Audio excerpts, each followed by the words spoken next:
Putting the spotlight on a unique Nebraska brewery with One Beer Friday. Share your brew on social media with the hashtag One Beer Friday, and you'll be entered to win a $25 gift card to a local Nebraska brewery. Nebraska is the good life with great beer. Click nebraska.beer to learn more. Watching a ball game at Oscar's Pizza and Sports Grill is pretty awesome. Oscar's offers the MLB package, so your team is always on their upgraded audio-video system, and nothing is better than watching the game with a cold frosty one, Oscar's Pizza, or award-winning char-buffed wings. And with daily lunch and dinner specials, it's really a no-brainer. So get ready to watch your favorite team play ball at Oscar's Pizza and Sports Grill, 173rd and West Center Road, and takeout at 162nd and Maple. Turnpike Troubadours and the Avery Brothers are coming to Lincoln August 24th at Pinnacle Bank Arena. On a long hot summer day. 2 headliners, 1 night. Get your tickets now for Turnpike Troubadours and the Avery Brothers with Muscadine Bloodline at Ticketmaster.com. Turnpike Troubadours and the Avery Brothers. Don't miss Turnpike Troubadours and the Avery Brothers August 24th at Pinnacle Bank Arena, presented by Mammoth. Okay, next time you're at the store, I dare you to not think about the unmistakable, fresh, clean scent of Irish Spring. Yeah, you heard me. I want you to resist picturing a shower filled with those sensational Irish Spring suds. And if you succeed, well, you got what my gramps used to call resolutitude. Not a real word, but let's be honest, you're probably going to end up leaving with Irish Spring because of its irresistible scent and because you have zero resolutitude. Pick up Irish Spring today. Prescriptions require an online consultation with a healthcare provider who will determine if appropriate. Restrictions apply. See website for details and important safety information. Subscription required. Price varies based on product and subscription plan. Hey guys, did you know there's a generic form of Viagra that works just the same, but is 95% cheaper? And you can get it online? Just go to 4hims.com/radio. Through Hims, you'll get a free medical consultation, discreet shipping if prescribed, a 100% online process, and trusted generic alternatives to the name brands at up to 95% off. That's right. Get generic for Viagra, the same active ingredient as brand name Viagra, but for 95% less. It's the same medication, still prescribed by a licensed medical provider, but with zero copay, no expensive appointments, and no awkward face-to-face conversations. To start your free online visit, you need to go to this exclusive address, 4hims.com/radio. That's 4hims.com/radio for your free online visit. FORHIMS.com/RADIO. 1620 The Zone. I seen 2 of y'all walking off over there, and you got a key teammate fighting. What they do there? Nowhere. What they do there? Not here. In one fight, we all fight. You understand that? No, sir. I don't want to see y'all walking off when somebody's fighting. Yes, sir. Never again. Live from 50th and Capitol Avenue in the Big O. This is Mornings with Sharp and Handley on 1620 The Zone, 1620thezone.com, and 1620 The Zone TV. Now here's Gary, Nick, and Jimmy. Hey guys, great to see you.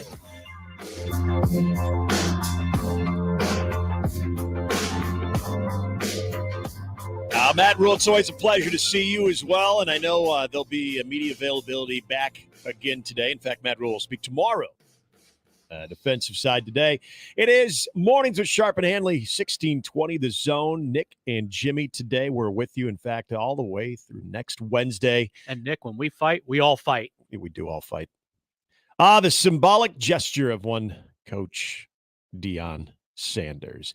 It is a feel-good football Friday, and we can finally say it is. It is a football Friday. We're not talking about preseason games from We're not talking yesterday. about practice. No, which you and I were talking about before we came on the air. I didn't pay much attention last night to... It's okay to admit you don't care. Well, once I knew that... Because you're ready for the stuff that counts. Well, and I've seen this with a lot, not just the Eagles and the Browns last night, but I was following my beloved Chicago Bears. I know they are going to be sitting a bunch of starters because a lot of these teams have had joint practices this week. And why do you want to get anyone hurt? Yeah. There's nothing to gain.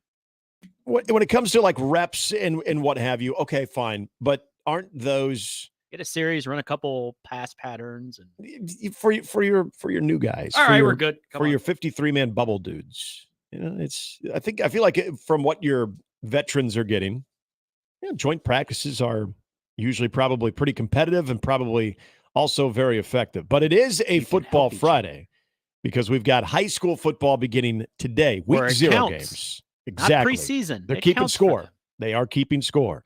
We are going to be talking to Bellevue West head football coach Mike Huffman, who is undefeated, knocking on wood for him, for Coach, undefeated on season openers. And they take on Creighton Prep. We talked to Tim Yonk earlier in the week. We'll talk to Mike Huffman today. I'm going to find myself out in Blair, Nebraska tonight. I'm not taking on anybody, but watching Blair take on Norris, which should be a good Class B matchup there. Going to take the little man out to that one. You got Elkhorn North taking on Beatrice tonight. You got Columbus, the F&C Cup. See, people don't understand that, but for someone who is a proclaimed at least second home of Columbus citizen like myself. Yeah, you adopted him because you. I did. There. I Yeah, spent there'll about always be a party. 7 years of my life there. Oh yeah, yeah. And I had to cover a couple of the F&C Cups, which is Fremont versus Columbus. That'll be taking place at Pawnee Stadium, Pawnee Field in Columbus, Nebraska. You've got Omaha Westview kicking off their season, taking on Crete tonight. That'll be out in Crete. Lincoln Pius X will take on Lincoln Northwest. You've got North Platte St. Patrick's hosting Bridgeport. North Platte is hosting Papio South. And you got some smaller schools in action as well, including Randolph and Boyd County, Riverside and Summerland. Elgin Pope John taking on Wausau, and St. Edward taking on Pawnee City. Did I miss anybody? Let's see. Oh, Superior and Alma. Yeah, Can't forget Superior and Alma. Anybody that was missed, they play tonight too. Yep.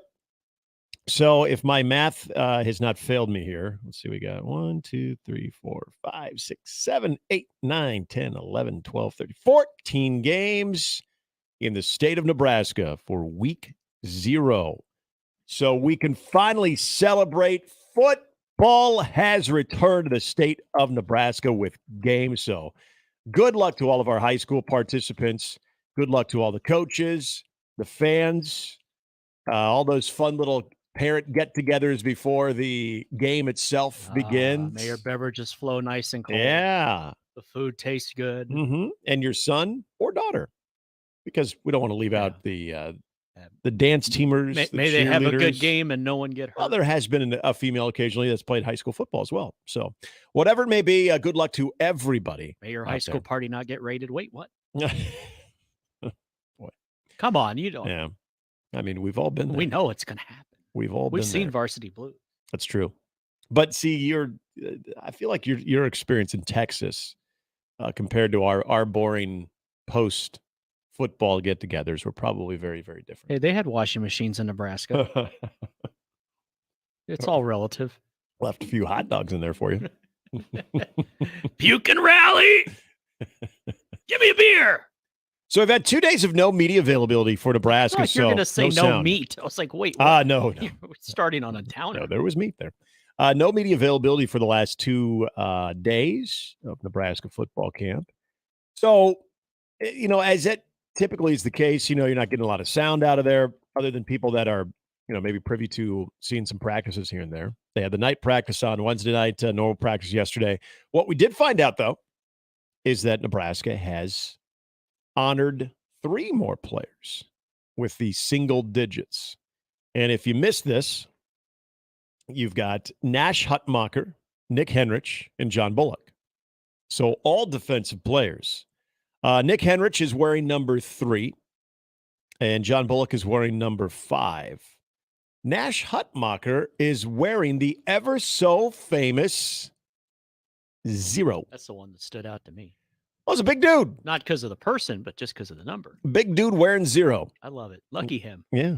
And of course, there's as soon as Coach this drop, Roast back in the day, he could have been a 0. I mean, I know they can't really. Man, there's something about a 0 on like a bigger midsection. Again, it's Finch from Wildcats. Yeah. Although Finch didn't wear a single digit. No. So, but when you have the bigger midsection and you've got the single digit, I think the best part is if you ever see a nose guard who's tipping the 300 pound scale there, wearing number 1, like a Vince Wilfork or Ted Washington. Yeah, like wearing a number 1, because at least 0, it's it's circular, it's round. 1 is just Well, I mean, come on, we can all use our eyes. It's just a vertical line. It makes it look even that much bigger of the midsection. But and then of course all of the polar bear, Nash Hutmacher, the Sub-Zero, the Zero. There was a lot of fun with that. Henrich and John Bullock are all single digits for the Nebraska football team. So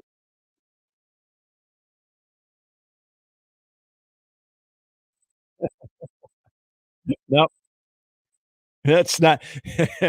and and unfortunately, that is not any type of honorary number that they'll be To you, passing out. maybe. Yeah, I mean to the Mad Rule football program, but yeah. And so now you have seven players that have been awarded the single digit. You got Nash Hutmacher, Nick Henrich, John Bullock, and Josh Bullock from back in the days. That's the Bullock okay. twins, That's the Bullock brothers. pretty darn good. Yep. And then, of course, the first go around, you had Billy Kemp, you had Jeff Sims, and then you had, okay, now I'm just drawing a blank here. Oh, Luke Reimer. And why am I totally forgetting the last one here? Somebody didn't have his coffee. I know. The heck. Yeah, I'll get to it here. Okay, so Oh, Christ, I can't find the hell with it. So we had Billy Kemp. Oh, Isaac Gifford. There we go. My bad, Isaac. Yeah, so Billy Kemp wearing number 1. Isaac Gifford number 2. Luke Reimer 4. Jeff Sims 7. Add to the list. Nash Hutmacher 0. John Bullock 5. And Nick Henrich 3. See, I'm 3. I'm a big fan of number 3. Usually it was for like quarterbacks, but that was actually my baseball number too. Okay. So, but there you go. So guys that are continuing to do the voting, and I would assume the last go round of numbers would take place next week, and then we are in game week. And that probably, I don't know. This is going to be interesting to see how Matt Rule wants to go about captains. Like, is it the first 4 that were handed out? Is it the Billy Kemp, Isaac Gifford, Luke Reimer, Jeff Sims combination there, or do they go about it a different way? Or are you doing different captains per week? I'm not sure, but maybe that last group that is handed out the remaining single digits will also be going through the captain process as well. Not saying the last one single digits necessarily, but that would be your next probably vote. So there you go. All kinds of fun things happening at Nebraska camp right now. So if you're playing the bingo card, you now have the numbers 0, 1, 2, 3, 4, 5, 7. So 6 remains, 8 remains, and 9 remains. Only 3 left. Got that, Jimmy? Yes. Okay. Only 3 left. All right. Now, then there's the world of duplicate numbers. Nah, I don't want to get into that. And now you're just making stuff up. I know. Now it's just like, okay, well, no, we can have another wave of a 0, a 1, a 2, a 3, a 4, a 5. We don't have a 6, 8, Still or 9 have a yet, nose so a guard at 7. 0. Yeah. You get 3, 3, 5. You need a nose. Remember when we were trying to speculate when Jeff Sims got number 7, we're like, oh, I wonder if you did that for the Eric Crouch, or maybe even Scott Frost, Neither. or just Ken, the Ken quarterback. O'Brien of the Jets. He just said, I had that number when I was like growing up at one Boomer point. So Esiason. it was just a number I wore at one point. Chad at one point in my life. Hutchinson. Maybe it's because of the only jersey that fit me compared to the other guy or something, or the jersey I wanted was taken, so I just settled for 7. I don't know. It was very like anticlimactic. We were like hoping, I studied the history of Nebraska football. Could you lie? Here's a script. I know. See, like for as much as the Nebraska football players, which is one thing that it's. You say you watched the 0-1 Oklahoma game on YouTube the other night.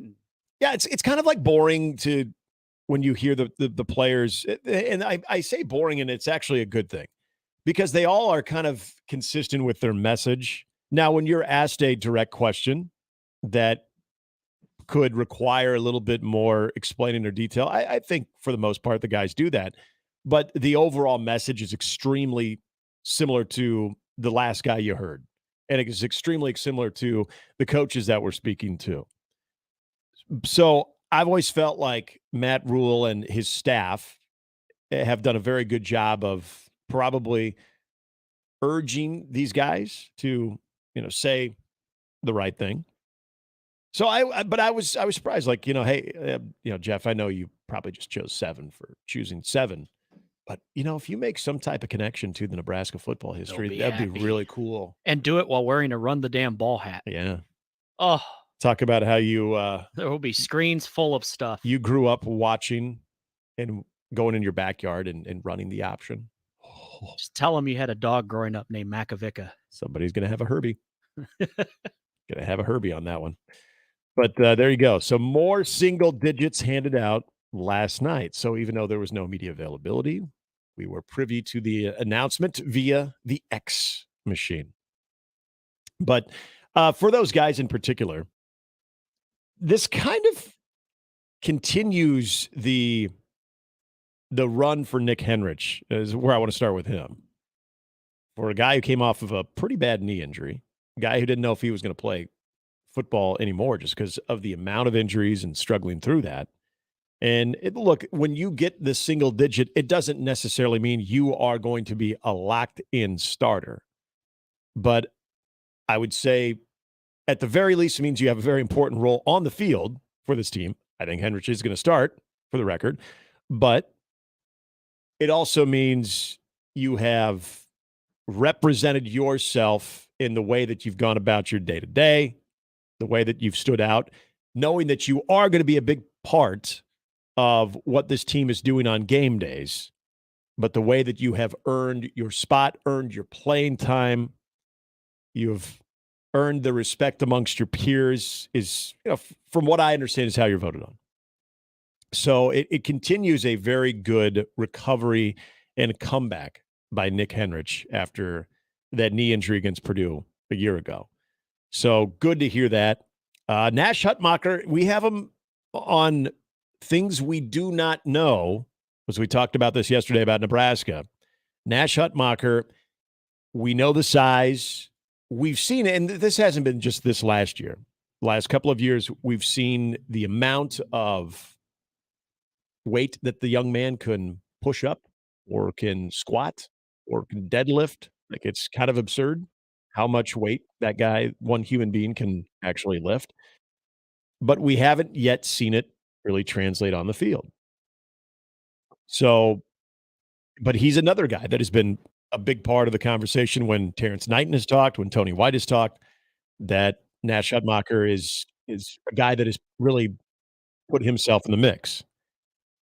And then you look at another guy that I think this is kind of interesting. And when we've talked about sort of I don't even like calling it the feel-good stories anymore, but a guy like John Bullock, who has been really, if you go all the way back to spring, name has been brought up early part of fall camp, middle part of fall camp. Now as we're kind of getting into that third and final stage of fall camp / game prep.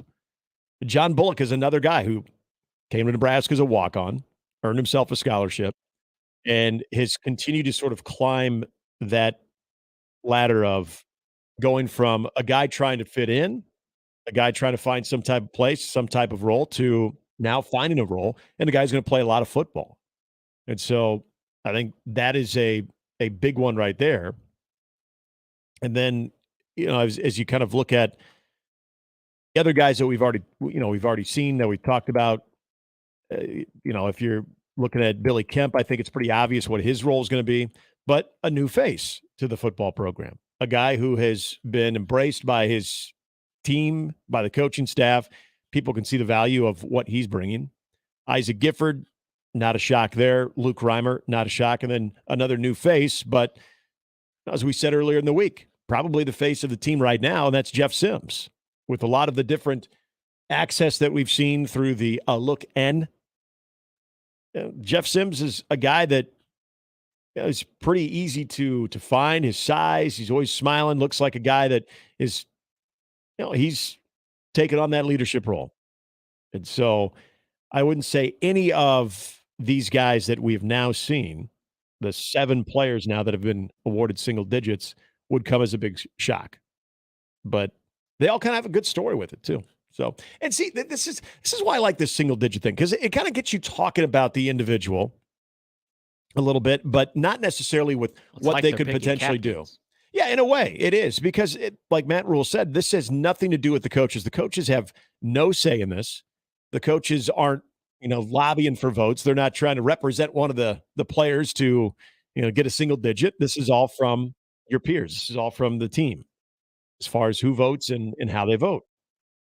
But yeah, I just think like as we learn about this is why this tradition, which is so new here in Nebraska, is interesting because it does allow you to kind of talk about not only what these players can obviously first and foremost do for you on the field, which a lot of this is unknown.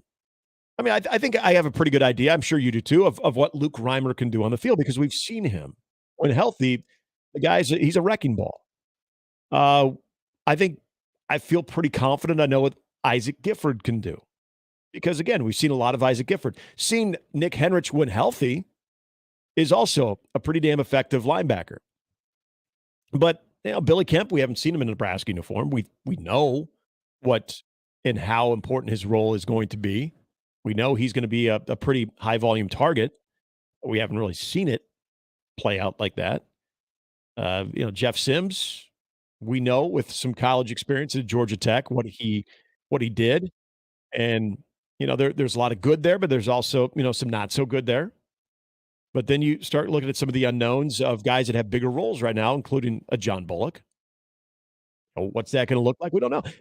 More than anything, it's how they've kind of worked to get that honor, and so I can definitely see why this is something that's important to Matt Rule. When you kind of think about his culture and how he's trying to build this in year one, how he's trying to make it known to the 125 players of the standard that they're kind of holding each other up to, that you now kind of see maybe you get a little bit of a compass of where it is, of where you need to be to not only make it on this team, but to have the highest of honors. There's always something there when I think for all of these players that have been named a single digit, that's got to be a huge sense of pride because it is amongst your peers. It's the same thing if you're voted captain by your teammates.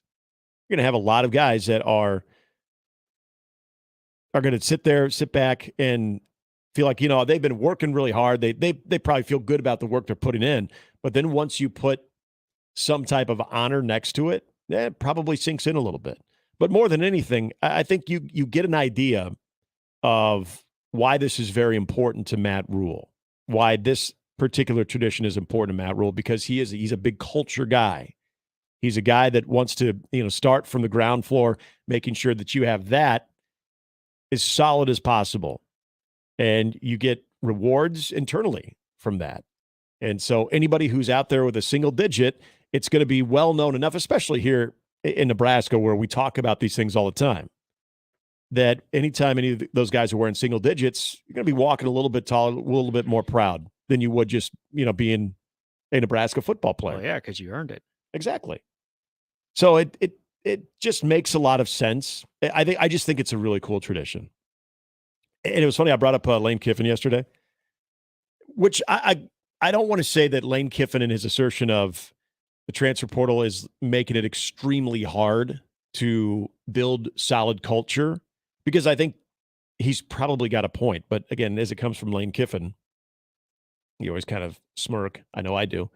But to that point, when you have traditions, when you have traditions like this, where you are trying to encourage, embracing every day the way that you hold yourself and teammates accountable for the work that they're putting in, that you do take on a leadership role, but more importantly, you're able to lead by example, not just by being a rah-rah dude, because I'm assuming you would look at all of these different guys and not knowing them all that well, they probably all have their different leadership style or different ways of leading. That if you're in this day and age of the transfer portal where, I would agree with Lane Kiffin that it's maybe a little bit more challenging to build a culture. It's things like this that I think can at least help you in that process. And so, I'm not trying to get completely over the moon like, hey, this means Nebraska is back and they're here to stay type of conversation. No, but it's just something cool to talk about. It is, and also remind you it's 13 days to the first game, so I mean it's something. Well, you can see the impact. You can see this all kind of relates back to Matt Rule and what he's trying to establish. These go to those finite details of addressing leaders, addressing accountability, which is something, quite frankly, I think we could all agree there just wasn't a lot of that over the last. I mean, this wasn't just a Scott Frost thing too. This was sort of a Mike Riley thing too, where some people would be held accountable to what the team standard was. Others were held to a different standard. And there was inconsistency there. And as soon as you have inconsistency on accountability, you're going to lose guys. People aren't stupid. And so. Well, I think that's one of the big keys anytime you get a new coach in anything and anywhere is that the buy-in. If the buy-in is up there, everything else can be figured out. You could be less talented than a year ago with the dysfunction and be a better team because everybody's on the same page. Yeah. And you get the very most out of what you have.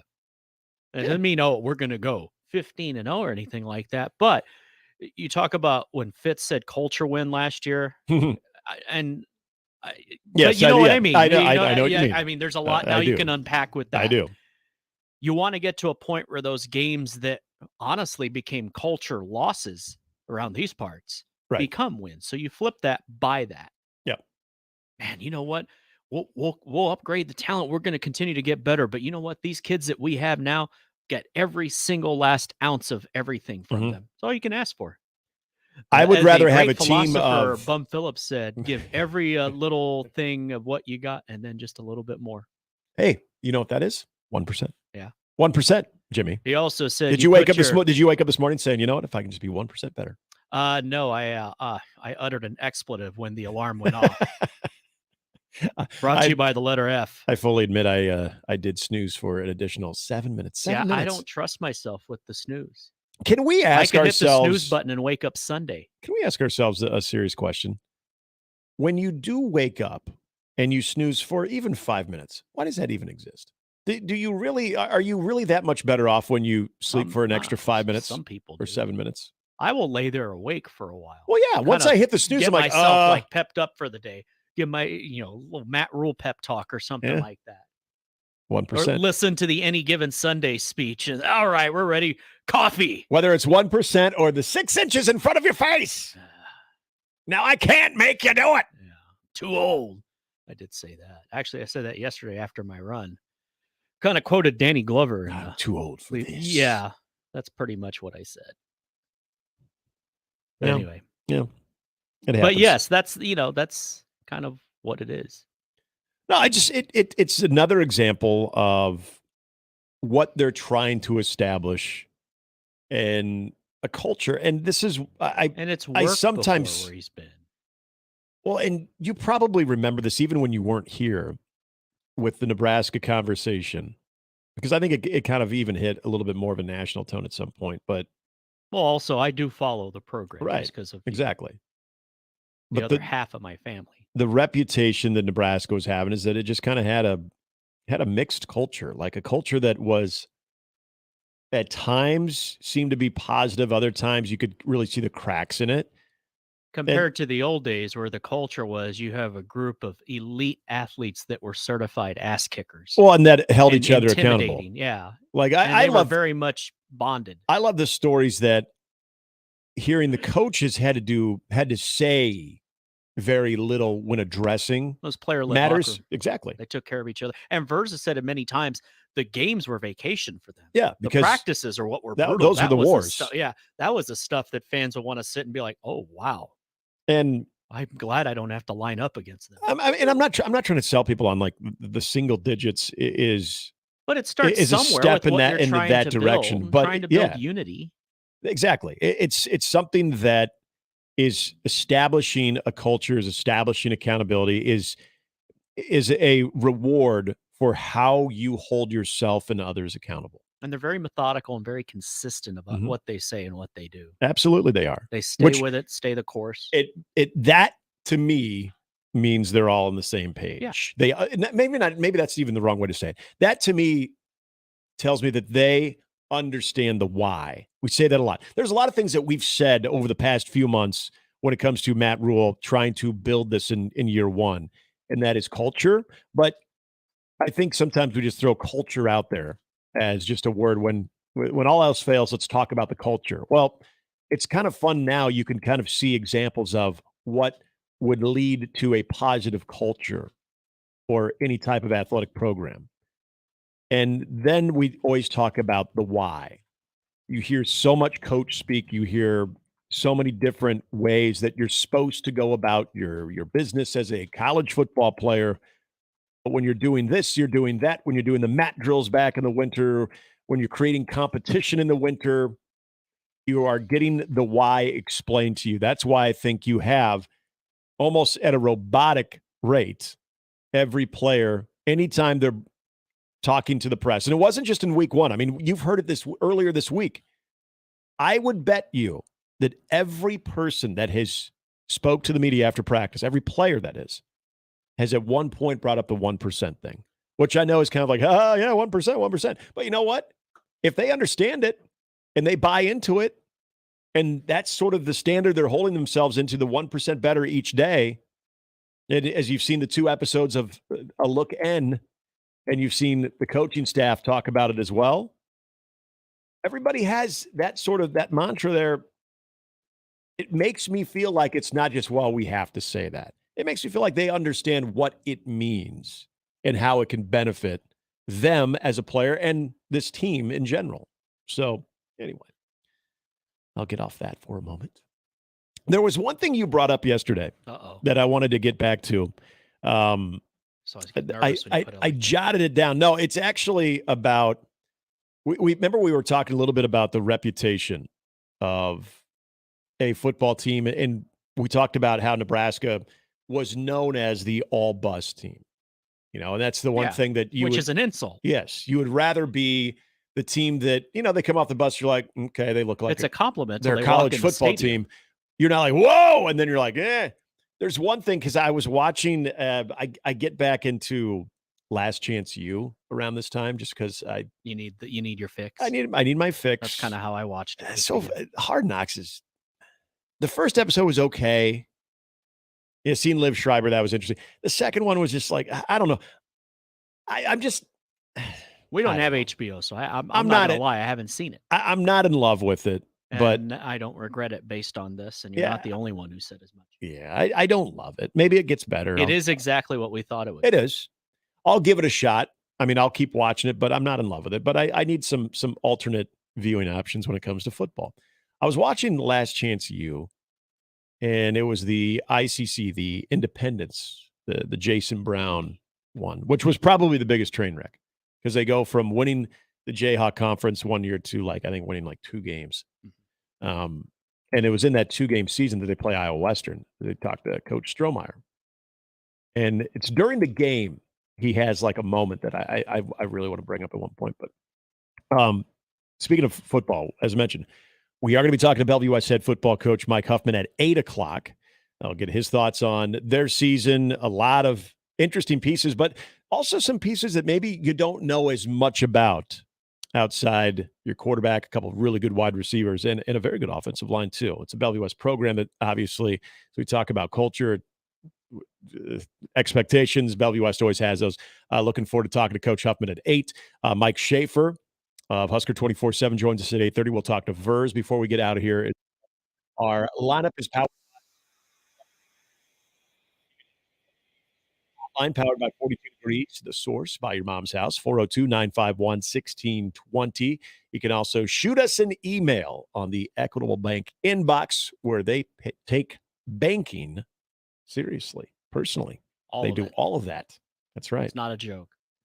Yeah, I agree. But they take banking personally. And you can hit me up on or you can email me, I guess. That would be right. Handley at 1620thezone.com. In your DMs. Jimmy at 1620thezone.com. And then the JTech Construction Zone Twitter feed. I am Nick Handley, 1620. And Jimmy is unknown. Anything yet? It's there. Is it there? There is a Twitter. Okay. Well, let people in on just not What is it? Public? Mm-hmm. Okay, that's fine. That's fine. We'll create one for work. Okay. Well, it's okay. It doesn't really bother me. Yeah. It's just fun. It's like I really don't care. It's just what I feel like I'm giving mine. I'm like, hey, I'm not the only person having a conversation here, too. You are, too. So people. If you need me, just tweet at Nick. Or email Jimmy at 1620thezone.com in the Equitable Bank inbox. All right, when we come back, some more from Nebraska camp as they get ready for 8:31. 8:31. Now, you keep hearing them say that. 8:31. Also, we got a lot to get into with some college football news. More on some. You said moron. A moron. Just some interesting stuff when it comes to the state of college football. And we've talked about college football with the NCAA versus football itself being its own thing. And there's a Knight Commission that had a proposal back in 2020, and they're kind of at it again, which they have some stuff that I think is worth at least entertaining. We've got that. We've got some power brokers that are lobbying for their schools to go to the ACC. We've got optimism in the Pac-12. We also have the original indictment on the Chiefs superfan, the Wolf. We got that one too. All kinds of stuff. And did you know Fitz has a new gig? I did not. Yeah, Fitz has a new gig. And also joining the Zone? Nope, has nothing to do with the Zone, but does have something to do with high school football. Okay. Yeah. And also, maybe the most unassuming person you might see on a UFC ticket at some point as well. Plenty to chew on today. It is a Feel Good Football Friday. It's mornings with Sharp and Handley and Jimmy here on 1620 The Zone. Mornings with Sharp and Handley on 1620 The Zone and 1620thezone.com with Gary Sharp and Nick Handley. Now live on Twitch, YouTube, and 1620thezone.com. The cigar enthusiasts at Hearth Cigars and Pipes are a pretty diverse bunch of humans. Some enjoy an adult beverage or two, others pass the time with a competitive yet friendly game of dominoes. Still others enjoy shooting some pool downstairs, while more than a few are just satisfied with each other's company. The common thread with all of them is the awesomeness that is their favorite cigar from the humidor. Hearth Cigars and Pipes, just off the 48th Street exit from I-680 at the corner of Mormon Bridge Road and McKinley, and at hearthcigars.com.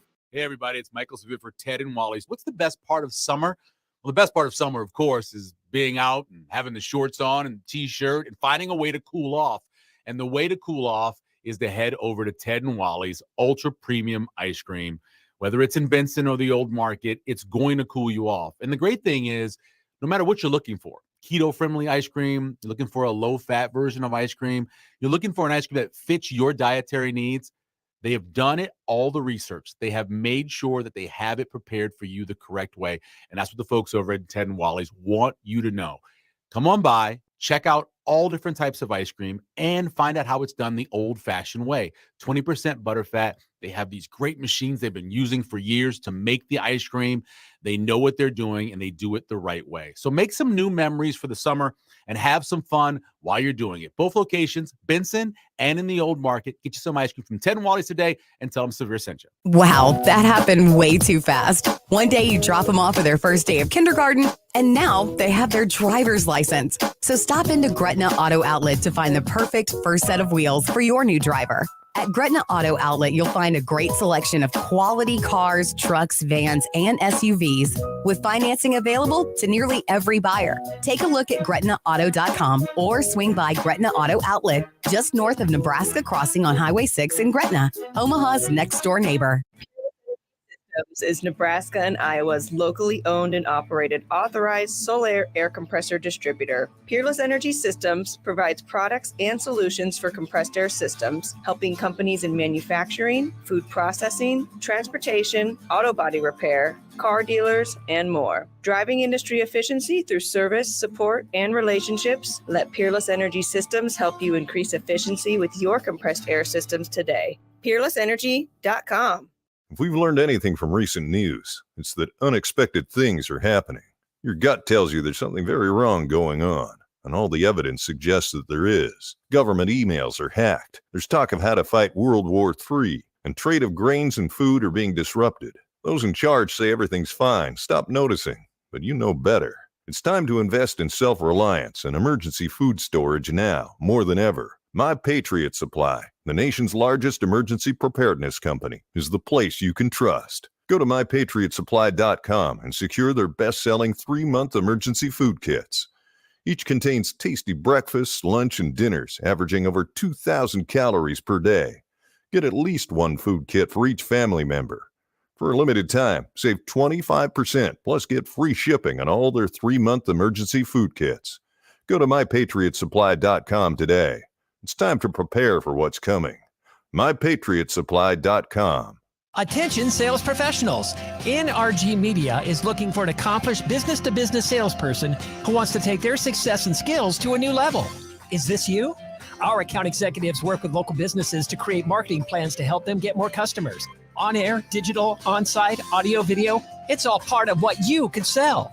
A sales career with NRG lets you make a real difference. Get more info and apply online at nrgmedia.com.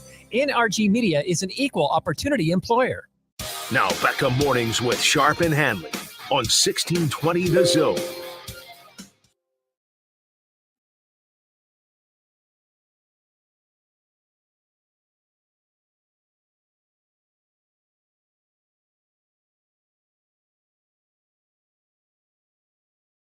So a federal grand jury indicted the infamous Kansas City Chiefs superfan Xavier Babudar. Babudar? I'm not sure if I'm saying his last name correctly. I'll ask the SID. Please do. We need a pronunciation guide on him. Xavier. See, it's Xaviar, so maybe it's Xavier. Xavier? Well, there was always Xavier Henry. See, you're thinking of Xavier Henry, aren't you? I always thought it was Xavier Henry until you realize, oh, it's Xavier.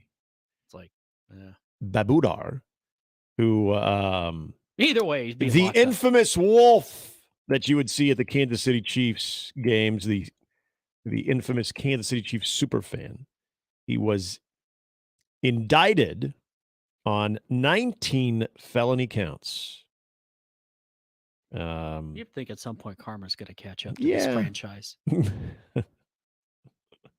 According to a Department of Justice release, Babudar fled while out on bond in Oklahoma after receiving $100,000 in winnings from an Illinois sportsbook from bets on Chiefs quarterback Patrick Mahomes to win the NFL MVP. Hey, credit goes where credit's due. Yeah. But this was, again, the U.S. Attorney's Office for the Western District of Missouri announcing the indictments yesterday. He's accused of 3 counts of armed bank robbery, 1 count of bank theft, 11 counts of money laundering, and 4 counts of transporting stolen property across state lines. And it is alleged that Babudar laundered the proceeds through casinos in the Midwest and used the funds to attend Chiefs home and away games. So that's why he kept going to all of those games there. And then he'd wash the money in casinos. I feel like watching the TV series Ozarks, I became a little bit more educated. Inspired to go into money laundering? No, a little more educated on money laundering, though. On the details and the attention to details that you have to have when it comes into being a successful money launderer. Apparently, Xavier Babudar is not, because he got caught.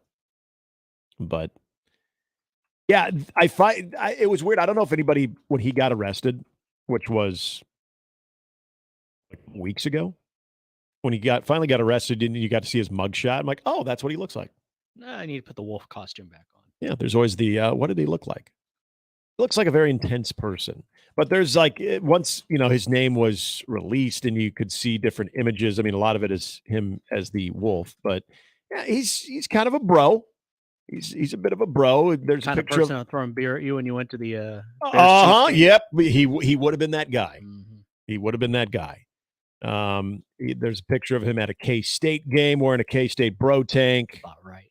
There's a picture of him wearing a bro tank, a run it back bro tank as well. One with him posing with the actual official Chiefs mascot. Come on, Joe Burrow. Come on, Josh Allen. Save us. He's wearing a shirt that says "In Veach We Trust." I'm gonna say in vitro for a second. I was like, whoa. He's turn. He's a winner, right? He's a winner. So that's one way to put it. Yeah, stole almost $700,000 in this bank heists. So he's probably not going to see the light of day for a while, I would think. Now the one, and I think we addressed this before. If we really had a running man, he could be a contestant. He would. I think he'd be a very good contestant on that too, because he does. He looks like he's in good. He looks like he's in good shape. Only in reruns. Although it's interesting, he does wear the Zubaz in the wolf outfit. You are just painting a perfect picture of all of this. Oh, he looks like the type of dude Way that to paint a picture, Nick. Well, if you were looking to sort of as a play-by-play guy, I'm partial to that. I feel like you've taken me there. I'm trying to lay it out. If he's someone like, let's say you're someone that is looking to improve your muscular physique, and you're looking to maybe do so in an expedited way, he looks like the type of guy that would have connections, whether it be from him directly or he could get you in touch with a guy. That's what he looks like. I know a guy. He looks like a guy in the back alley of a gym that would be known for such things that you could probably have some shady deals with. But boy, would you be looking just yoked in a matter of 2 weeks because of that's it? Xavier, however the heck you say his last name, Babudar. It's kind of like hello, Babar. Yes, exactly. Should we just call him Xavier Babar? I like that. It's an elephant. Hello, Babar. So yeah, for people, and I think we addressed this before. He didn't rob the banks with the wolf costume on. That's too bad. I feel like that would have been a dead giveaway. Maybe that would have been their bad karma. Although maybe if he did that, you would be like, there's no way that guy would actually be wearing that outfit while at Chiefs games and also robbing banks. Clearly, this is a copycat situation. Couldn't be the same guy, right? I don't know if he used his noodle on that one. I like to think, though, so you're doing this all for the purpose of being able to attend Chiefs games? Man, tickets must just be outrageous. You got fans that now have to rob banks so they can go support the team home and away. Man, or maybe it's just indicative. NFL, this is a wake up call. We got to look at tickets here. All 32 organizations, you got to look at your ticket prices, man. This is what you're leading your fans to do. They're having to rob banks now just so they could watch you play. Come on. No, in all seriousness. I have a feeling this wasn't just to bankroll his efforts of being at every Chiefs game, no matter where they were playing. I have a feeling he probably had that money going to other things too. I don't try to judge a book by its cover, Donuts? Jimmy. But when you are accused and indicted on doing something that the Kansas City super fan is known to do, Xavier Babudar is accused of doing, I'm assuming there's probably other things going on in your life that are probably not on the level. Call me crazy, I know. It's a hot take.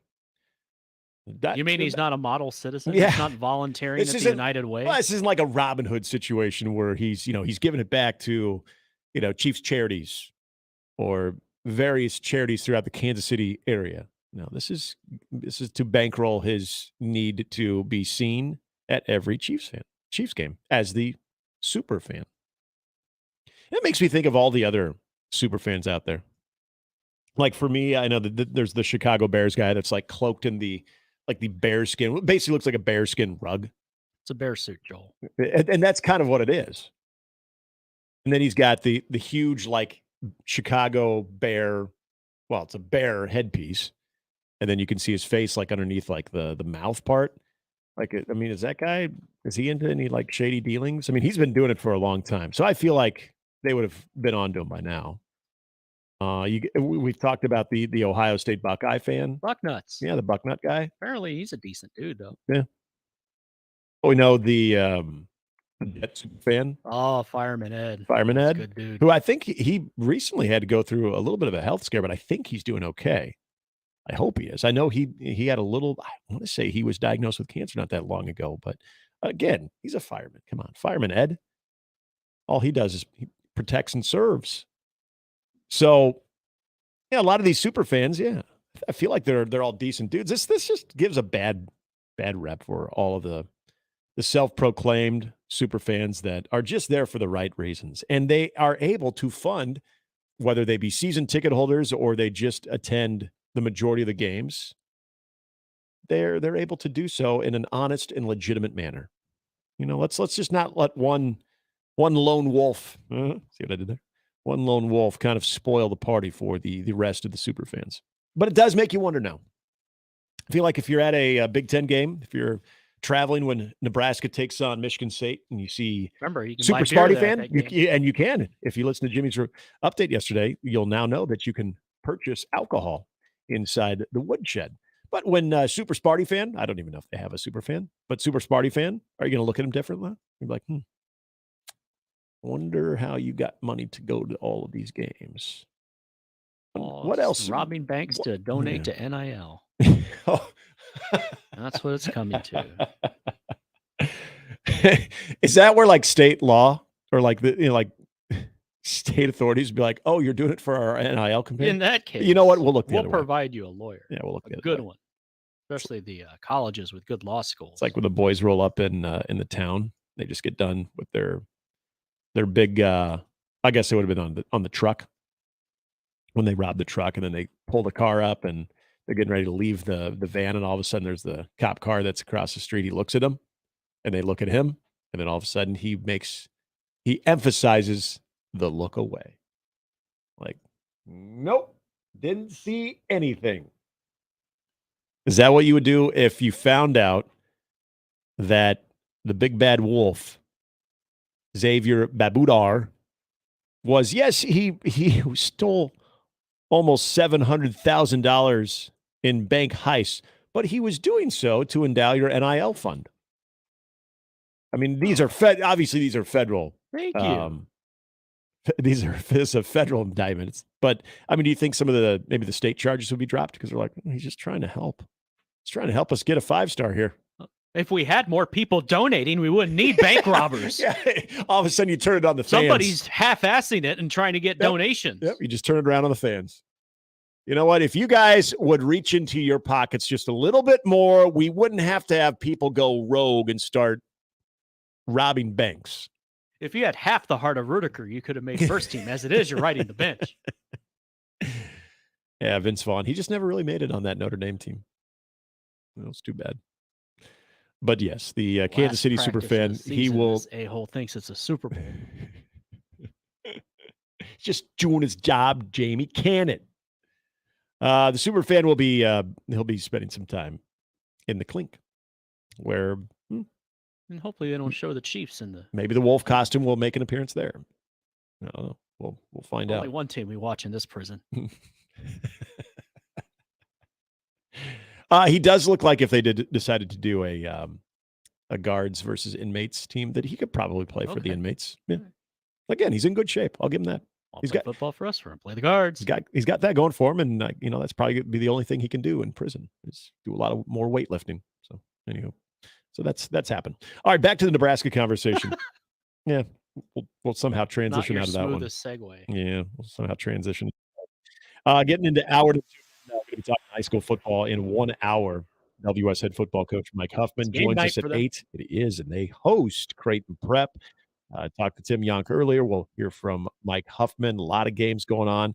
A lot of expectations for Bellevue West for the obvious, but maybe talk a little bit more about some of the younger players as well. Some of the new budding stars of this Bellevue West football program. That and much more with Mike Huffman, Mike Schaefer at 8:30. As we get into the 7 o'clock hour, talking some more college football, including this night commission proposal, which I remember seeing this when in I 2020. saw this in your email, this is where we're headed. I think so, too. This is the I guess, final act of all this. And it was first proposed in 2020 by the Night Commission. People on the Twitter, many have tried to warn you. Yes. But there's a lot of it that makes sense, and we'll dive into that. Also, as we talk some more Nebraska football, we gave you some of the what we know, what we don't know. And we've talked a little bit about the freshmen that could have the biggest impact on the season. A couple of guys. Fresh persons, please. A couple of guys that I really want to, that maybe don't show up immediately number one on your list, that will most likely have a role, and it could be a very important one. We'll get into that. Some Major League Baseball updating as well. Jimmy will have an update. And again, we sort of touched on it yesterday, and I should have probably even used that word. We discussed for a moment the Wander Franco. Speaking of touching, I know. That's what I was like. That's how you do that. Yeah, finally tonight, speaking of touching. That was a word that I probably could have avoided, but it just happened. But anywho, yeah, there's a lot on, well, not a lot on that, but very interesting. Why is Wander Franco looking to purchase a white unmarked van? We'll tell you tonight at 10. And there's a source that is saying, yeah, he may not be playing Major League Baseball anytime soon. That's probably not good. Anyway, we'll get to that much more. Hour 2 coming your way. It's Mornings with Sharp and Handley. And Jimmy, 1620 The Zone. Mornings with Sharp and Handley on 1620 The Zone and 1620thezone.com. 1620 The Zone. Traffic. From the Backlund Plumbing Time-Saving Traffic Center. We have no accidents to report at this time, but you can expect a bit of a delay from 108th to 90th along L Street. On Center, there's just a little bit of slowdown from 192nd to 186th. And other than that, it looks like your commute this morning should be pretty smooth, even if you're running a bit late. As always, remember to stay safe and wear your seatbelts. I'm Chris Scott. This time-saving traffic was brought to you by the Nebraska Lottery. Someone just won a beautiful new blue truck playing Trucks and Bucks 2023. So there are only 6 trucks left. Better get to a Nebraska Lottery retailer, buy a ticket, and play today. Top prize odds, 1 in 336,000. We're here again at Funplex asking the experts about all the excitement at the park this summer. You there, you just went down double trouble. Thoughts? 3, 2, 1. Jump! Woohoo! Splash! Okay, sounds like a rush. Uh-huh. What about you? Gotta be Funplex Speedway, right? Indeed, words fail. It's time to let the fun drop at Funplex. Get your tickets now at fun-plex.com. Email any of our shows anytime into the Equitable Bank inbox. At Equitable, we take banking personally. For me, John at 1620thezone.com. The Equitable Bank inbox from 1620 The Zone. Hey, folks, is your concrete in need of repair? Kent Pavelka here to talk about your local concrete experts and a Best of Omaha winner, Everlevel Concrete Repair. They can completely restore and repair your concrete at a fraction of the price compared to replacement and offer long-term transferable warranties. I'm so glad I chose Everlevel for my driveway. There's a reason they're a Best of Omaha winner. Give them a call for your free inspection. That's Everlevel, Everlevel, Everlevel. Try saying that 3 times fast. As the world faces the challenges of the ongoing COVID-19 pandemic, Lions recognize that kindness matters now more than ever. And Lions and Leos are finding ways to continue to serve our communities, including ordering food delivery for healthcare workers, holding story time for children online, and providing surgical masks to medical professionals and first responders. Empowering us to do more, Lions Clubs International Foundation has provided nearly $2.5 million in grant funding for COVID-19 relief. And that support continues to grow. For more than 100 years, in times of need, Lions always find a way to help those around them. And after we emerge from this, we will be stronger than ever. Visit lionsclubs.org to learn more. Hey everyone, Josh Peterson here for my friends at Kugler Vision. Let us talk about the 3 most surprising things about modern LASIK at Kugler Vision. The first, how fast that LASIK procedure is. With Kugler Vision's leading-edge technology, we're talking just a few minutes per eye. Incredibly speedy. And how about this for number 2? How comfortable the procedure is. So often from their patients, they hear, wait, that's it? It's over? They make sure that you're relaxed and comfortable, as well as knowing exactly what is happening. And this for number 3, how quickly you can get back to normal life. Patients typically drive themselves to Kugler Vision the very next day for their follow-up visit. So you're back in action less than 24 hours later. Kugler Vision right now, they have special pre-summer savings on modern LASIK or any of their other advanced vision correction procedures. If you've ever thought about fixing your bad vision, the Kugler Vision Eye Analysis is your first step. Do so today. Schedule one online at KuglerVision.com. If you're hiring, it can feel like you're trying to find a needle in a haystack. You can hope the right person comes along, or you can just use ZipRecruiter. And now you can try it for free at ZipRecruiter.com/radio. In fact, ZipRecruiter has helped a lot of business owners find their needle in a haystack, like Marco, president of operations at Telly Tires and Auto Centers. Because Telly Tires has grown a lot in the last few years, Marco needed to hire everyone from a receptionist to a store manager to a head mechanic. ZipRecruiter helps me find all the right people, even the most difficult jobs to fill. ZipRecruiter helps me keep my business running. Take it from Marco and millions of other businesses who've used ZipRecruiter. ZipRecruiter can help you find the needle in the haystack. See why 4 out of 5 employers who post a job on ZipRecruiter get a quality candidate within the first day. And right now, you can try ZipRecruiter for free. That's right, free at ZipRecruiter.com/radio. That's ZipRecruiter.com/RADIO. ZipRecruiter.com/radio. ZipRecruiter, the smartest way to hire. Let it fly. Your elevated sports bar experience. KOZN Bellevue, Omaha, Council Bluffs. This is 1620, The Zone. And we're back. Mornings with Sharp and Handley. Here's Gary, Nick, and Jimmy on 1620, The Zone.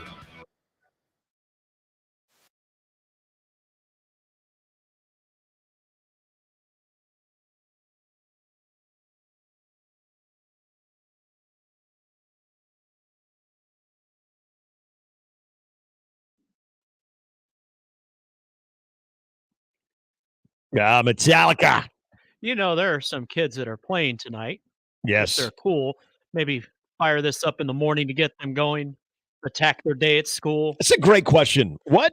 Because obviously Morning it's pep generational. I guarantee you What's this on song. your playlist? Yes, this was, whether it was the Walkman that had a cassette tape in it. That's actually a pretty good question for our listeners. I What do. was I on agree. your playlist when you played? I told you yesterday, in fact, because when we were listening to the Typo Negative song, the Summer Breeze, that it had a little bit of Marilyn Manson sound to it, and that You're the saying beautiful you did not people. jam out to Raffi before games? I didn't. No, There are no baby belugas here. there was no Down by the Bay. We had a lot, and usually we didn't have at Millard West anyway. Now, Millard South, when I was younger, when I was like on the freshman team, we had like a boombox that would be played in the locker room. So it'd be whatever. Everybody was like kind of jamming out to. But it was usually heavy metal. Wouldn't have shocked me if we had a little Metallica, maybe some Megadeth going on in there. Maybe just pull a prank and throw cats in the cradle in the middle of it.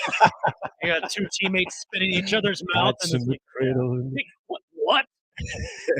Sometimes you get a little too amped up. You need to kind of bring it down a notch. That would be a good way to do that. But I remember having this. This sounds like Carly Simon's music. I think I freaked out my mom one year when I had on my, I don't know, birthday or Christmas wish list of like, you know, the Marilyn Manson. Like, that guy? Remember how controversial Marilyn Manson was? To Charles? Yeah. Did he really remove his bottom two lips? Okay. I need to talk about that. Hey, that little it's rumor actually going on. smart. You don't have to leave the house. There's no hashtag Me Too there. The amount of rumors and urban legends around Marilyn Manson were very, very interesting back then. What do you mean he was on the Wonder Years? Yes, That he was was my favorite He one. was Paul from the Wonder Years. He was not. No, he was not. For the record, he was not. But that was the Mike on the stream, by the way, because if you're telling us what your playlist is, we're gonna share with everyone. This hell yeah. Welcome to the jungle. Yeah. All right. That's I like it. I can see it. That Good stuff, is a classic. I think that was probably in a lot of people's playlist around my era. But yeah, we had Beautiful People from Marilyn Manson. I don't even know if I listened to really anything else on that CD, but in my Discman that was probably skipping a lot because, those Discmans, they skipped all the time. I just basically would hear Marilyn Manson, Beautiful People. Then I would go right back to it, previous track, and listen to that one a lot. Bulls on Parade, Rage Against the Machine was another very, Great album. very Evil popular Empire. one. That one was also a football/baseball one for me. Those were two of the bigger bangers. Down Rodeo on that album's a good one. Oh, yeah. Rolling Down Rodeo. Yep, that was a good one. Killing in the Name of was good. Rage had, if you could roll pretty much celebrate their entire the catalog. entire Evil Empire. All their albums were really good. There really Yeah, wasn't. I'm trying to think of the one before Evil Empire, but it was self-titled, the Evil Empire, followed by Battle album, of Los Angeles, fall of 1999. There you go. That one was really good. With Guerrilla Radio. Yep, Guerrilla Radio is very Turn that good. feces up. You remember their Rage Against the Machine song, the Renegades of Funk? Yeah. Very good friend of mine thought that song forever was the Redneck Kings of Funk. Oh. Yep. He goes, you said Renegades of, I thought you were going to say the low-hanging fruit that. No. He always thought it's Uptown Funk. Forever he I've thought been singing it wrong. He thought it was the Redneck Kings of Funk. Redneck Kings of Funk. That sounds like a tribute band. Which, yeah, you could, or you could totally do some type of weird cover of it, and maybe you could have a country crossover artist do we're the Redneck Kings of Funk. Yeah, that'd be good. But yeah, so the Renegades of Funk, that was a good one. But yeah, Evil Empire, that entire album was just hit play, let all the tracks roll. You're headed to school right now, just yeah, especially all of you high school football players. I'm curious, what do high school? What do they listen to? Yeah, now? what are we listening to these days? What's getting us amped up? And is it on your own? Do you got your AirPods in? Oh, they definitely. Or they all have their AirPods. Or do you have? Because remember, the boombox have now made a comeback. Fair. The boomboxes have made a comeback. So do we get the universal playlist? I know, especially in college, if you are in the arena or on the field early enough, you will usually get the players' tracks that are played over the arena. Now, the football games, I don't know as much if it's all of the players' choices or if they just kind of have sort of a hodgepodge of a bunch of different stuff. But yeah, before they actually let fans in the building, so you might hear profanity or two. Usually you get a little bit of that. Like when I do hockey, now they choose clean music because during warm-ups you do have fans that are around, but they choose pretty much all of the warm-up music that they listen to, albeit clean, but they do choose that. And if I were a coach, I'd be like, guys, what do you want to listen to? You're the guys going out there doing it. Let's get you what you want. Exactly. That's where I'm at. Get you excited, get you happy. Like with hockey, once the game starts and you get the music during stoppages. This would be a great first question, by the way. Mm-hmm. What did he listen to? Oh, I actually, I'm going to ask him because I could see him having, because he would have been great era for music when he played. Yeah, I'm going to assume there was some pretty good rock and roll in there. Mm-hmm. But the way I've always looked at the music during stoppages of a hockey game or even in football and you're doing music, once the game begins, then it's more trying to keep the fans that are in attendance entertained. It's more about them because the football team or the hockey team or the basketball team or the volleyball team, they're working. Yeah, they're in the zone. They're in the game. They're not listening to the coach ooh, that's a banger. Right. Pay attention. Maybe they hear a beat that kind of gets them going a little bit, but they're not overly concerned. It's more about keeping the fans engaged and upbeat. So, but everything leading up to kickoff or face off or tip off, I agree. I think it's the right for mindset. The players. 100%. Coaches should say, get yourself in the right mindset, however you need to do it. Yes. Get yourself prepared. I'm all about that. I think that's the way it should be. And I've had people that I've worked with in the past in different sports, different places that have not always seen it that way. They always look at it as soon as the music begins on the field or in the arena, it's got to be about what we hear, not what the players want to hear, which I disagree with that. I don't think that – I feel like you can cater to them at least up until the opening snap kickoff. Well, they're the ones face-off who are or doing whatever. the stuff that are going to keep you employed and That's keep the true. fans happy and all that good stuff. So it's like, hey, whatever they need to get going. That is If absolutely they true. need Skinnamarink Dinky Dink to go out there and kick ass, then you know what? You fire that elephant up. Well, that would be an interesting one. I wonder You if paint your face and you get your Sharon Lois and Bram on. when I think of some really weird athletes, though, I wonder if they are motivated, driven by like just completely off the wall music. Like I'm wondering, like, what does Zach Greinke listen to? Well, that could be a What do you think? What do you think Zach Greinke gets down Zach's to? a different dude. Yeah, he is. I would think he still probably needs something with a little bit of high energy, but I don't know. Maybe he doesn't. Maybe he likes like coffee house acoustic sets. Yeah, that'd be funny. Yeah, Like, right. Oh, what do you listen to? Oh, I got to get some Harvester Star. What about you, Zach? Nora Jones. Don't know why. This puts me in the right place. And if he said that, you probably wouldn't be surprised. Like, yeah, that sounds about right. Yellow. Yeah. See, I like that song, but Corn that's something Play I'm playing Yellow, before I'm trying to get all fired up. And then after Coldplay, we get Adidas by Korn. Wait, what? Yeah, it could be like a lot of stop and go with Zach Greinke too. Gets maybe a little electro in there, a little EDM, and then all of a sudden goes like Some Paul Oakenfold. Maybe some Boys to Men. I'll make Followed by love to some you. Paul Anka. What the hell? Is your playlist like ADHD? Like, Yes, it is. Yeah, I think I did have a little bit of hip hop in there. well, it was a great era. I had some. Yeah, we grew up in a great era. I for had some all Beastie music. in there. This was like the most like West Omaha white kid thing in the world, though. Yeah, that's all right. I had Montel Jordan. This is how we do it, because the party's here on the west side, even though it's not West Side High School, but on the west side of Millard, y'all. Mike chimes in. If you're going EDM, Sandstorm. Oh yeah, yep, Sandstorm. There was something like Sandstorm for me. If you heard that during basketball, all day. I wasn't a big Sandstorm fan for football, but Sandstorm for basketball. Mm-hmm. Something about EDM for basketball. Jay says, Style from Taylor Swift. Big soccer weekend he's excited about. Style He's from all Taylor aboard the Swift? Messi train. Is this bad? I don't know what Style from Taylor Swift is. Do you? I'd know it if I heard it. Okay. Well, yeah, I'm assuming that if it was played, I just don't know a lot of the titles to her tracks.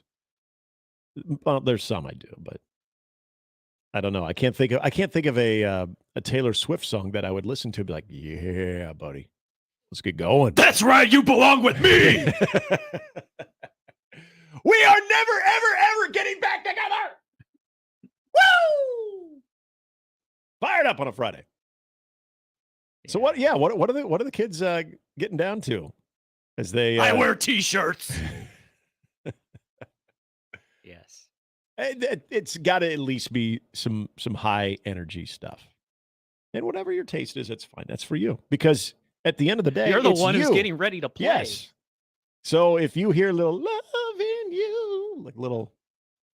Why are you listening to Coil before the game?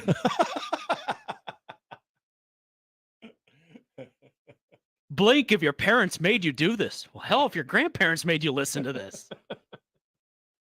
If you're listening to some classic country, like AM classic country. Okay. Oh, man, I just tape up my hands, everything, get ready to go, throw on some Merle Haggard. Hey, you know what though? If there are some more rural schools that are getting down to Waylon Jennings, absolutely. If you want to get down to Waylon Jennings, I'm down. I'm cool with that. I'm totally cool with that. People complain about country now. That was country, yeah. There's the sometimes you need to kind of bring it down. Waylon Jennings' "Shine," kind of a good song. That's probably my favorite Waylon Jennings song too. Shine, shine, shine. It's good. I mean, sometimes you need to kind of bring it down a little. Kind of a cerebral moment, those last if you overdo it 10, 20 minutes. There's times that I like this. There's times I've golfed where I feel like I need something a little bit more mellow. Like Michael Scott said, football's all rock and roll. Basketball's like more jazz. Yeah, I'm curious where where the young folk are now. What's getting them motivated? Because I would assume people that are around. So I'm 44. You just turned 40. I know. I feel it in my knees. Our generation probably has a lot of things. A lot of the got people fired up.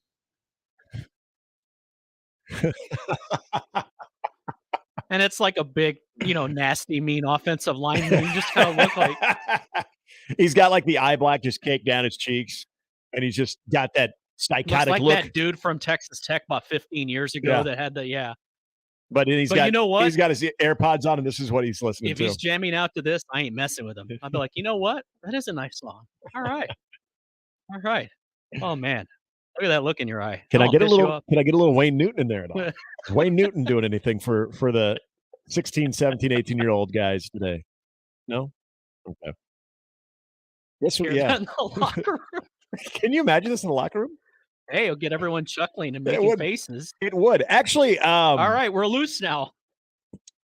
Gosh, was it Gloria Gaynor? Not Gloria Gaynor. Maybe Gloria Gaynor. I mean, at this point, it might as well be.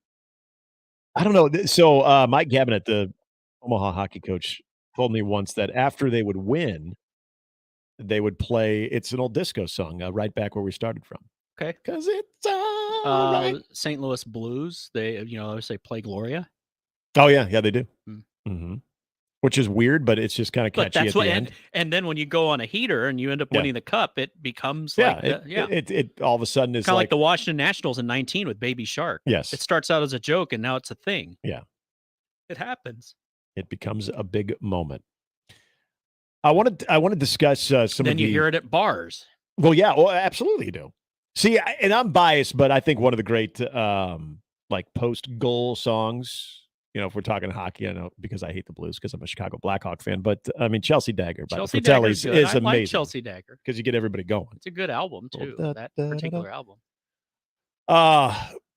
We'll get into the college football part. Brian on the JTech Construction Twitter feed. The one my coaches loved when I would play it was Barbie Girl by Aqua. Oh my gosh, why? This is a no judgment zone. So take us there. Can he explain further? Did he do it as sort of like, all right, let's loosen it up. Let's just play some completely off the wall that we can all like WTF moment from the guys. We can all laugh a little bit. And sometimes you kind of have to because especially like tonight, first game, you're just really amped up. You got the nerves going. It was like, hey, we got lines in the stalls because we have many people with nervous poops right now, and that you have to find a way to kind of bring it down. Guys, relax. It's football. You're ready. Trying to work off all the overdoing of the caffeine. It's the truth, though.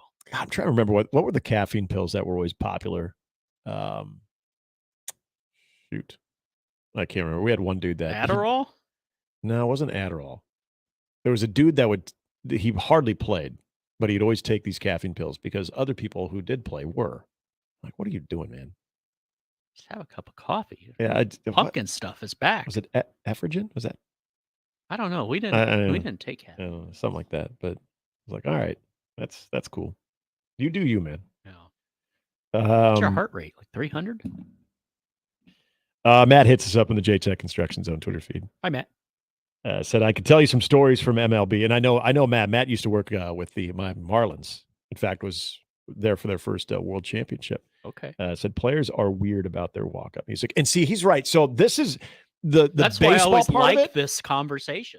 Well, the baseball part of it is interesting from the fact that you get a pretty good idea of each player and what they get down to based on their walk-up song. But I do know there are some players that they want basically the entire audience, whether it's a lot of my experience comes more in college baseball, but they want the crowd to laugh. So they play the most absurd song. It's not necessarily something that they get fired up about, but it's almost like it calms them down from the batters or from the on deck circle to the batter's box, where they're hearing something that's completely off the wall and they're kind of getting a chuckle out of it. So, but yeah, I mean, that's a pretty good gauge of like what people get excited about.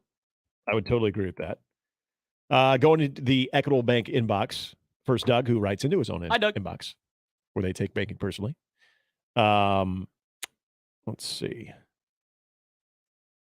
Well, Doug doesn't have anything. No, yeah. It's the same email. It's Did he forget? It's just an email.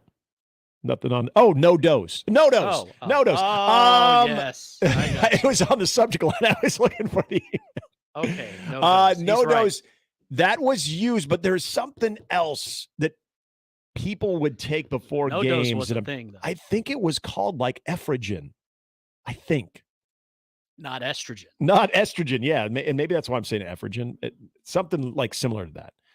Zach the Legal Maniac has a good one on the Equitable Bank Inbox, where they take banking personally. These are good ones. Blind by Corn. Yes, that was. In the Air Tonight. But the non-point one. Okay, I like. Yep, the non-point I've one heard is that pretty in some sweet. high school That is games good. I've called over the years. Bulls on Parade. I'm with them right there. Boom by POD. Okay. That's another good one. Drowning Pool Bodies. Yep. Yeah. One Step Closer. Lincoln Park. Rage Against the Machine. Calm Like a Bomb. See, Zach, you could sit right next to me in the locker room, and we could have just had our own little speaker, and we would have been fired up because I'm right there with you. Tim says Vanessa Carlton, 1,000 miles. LOL. TC says, Nick, how come I am imagining you doing the Elaine dance from Seinfeld's Smash Mouth All-Star? You are getting hyped listening to Vanessa Carlton, 1,000 miles. Yeah. I think there's some sarcasm there, but I appreciate it. Wait, so that was a second 1,000 miles by Vanessa Carlton there. But hey, again, no judgment zone. Maybe that is what gets you going. That's good. I like that. Keep those coming. That's the thing. If I'm a coach, I'm like, whatever gets you ready. I agree. I 100% agree. We'll support. It's game day, folks. It's game day. For you. Hell, the coaches have their own playlists as they drive to the stadium. Yep. Maybe even in the office. I've found myself wondering that sometimes of like old school coaches who've been around for a while. They're listening to stuff. You got to get something. What are they getting down to? We're gonna ask Mike Huffman that too. Ask Coach Yonk, like, what's on your playlist when you? Because I believe Coach Huffman is around the same age as I am. Okay. I know we were coaching baseball against one another around the same time. He was at Burke and I was at Millard North. So I'm assuming Coach Huffman is he might be a year younger, maybe a year older, maybe the same age. We're right around the same. Okay, so time I'll switch this around. We talked about when you were playing. What about when you were coaching? You're driving to school, or you're driving. Oddly enough, similar stuff. Now, nothing. I wouldn't go full in on like not heavy rock, but usually like probably more alternative. Take your mind off as you're driving in. I probably went from like heavy metal or rock and roll to like more alternative. I'm a big 311 fan, so I probably had a little 311 going. And it was right around that time that I did get into country. Okay. But it wasn't like honky tonk. I wasn't listening to like Neon Moon by Brooks and Dunn or anything like that. I was probably getting down with a little bit more of the upbeat Tim McGraw stuff. Okay. Steve on Twitter sent us a thing, and I just want to give you a shout out because you sent me an HEB link. Hashtag HEB. That's like, that was our big grocery store back home. Oh, okay. Everything's HEB. Okay. When you and Gary have talked about the different stores like your Albertsons and your Kroger's, they all got ran out of the market by HEB, which is like a powerhouse through most of Texas. Okay. Yeah, I'm not familiar with HEB. And he sent a picture of No-Dose, which was the point.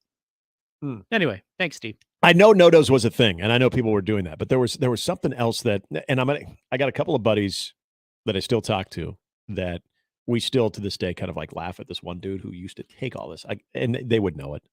They got steel traps up there, so we'll get to the root of that one because I guarantee when I say it, you're like, oh, that I remember. Yeah, yeah, Smarties, just crushing them up and snorting them.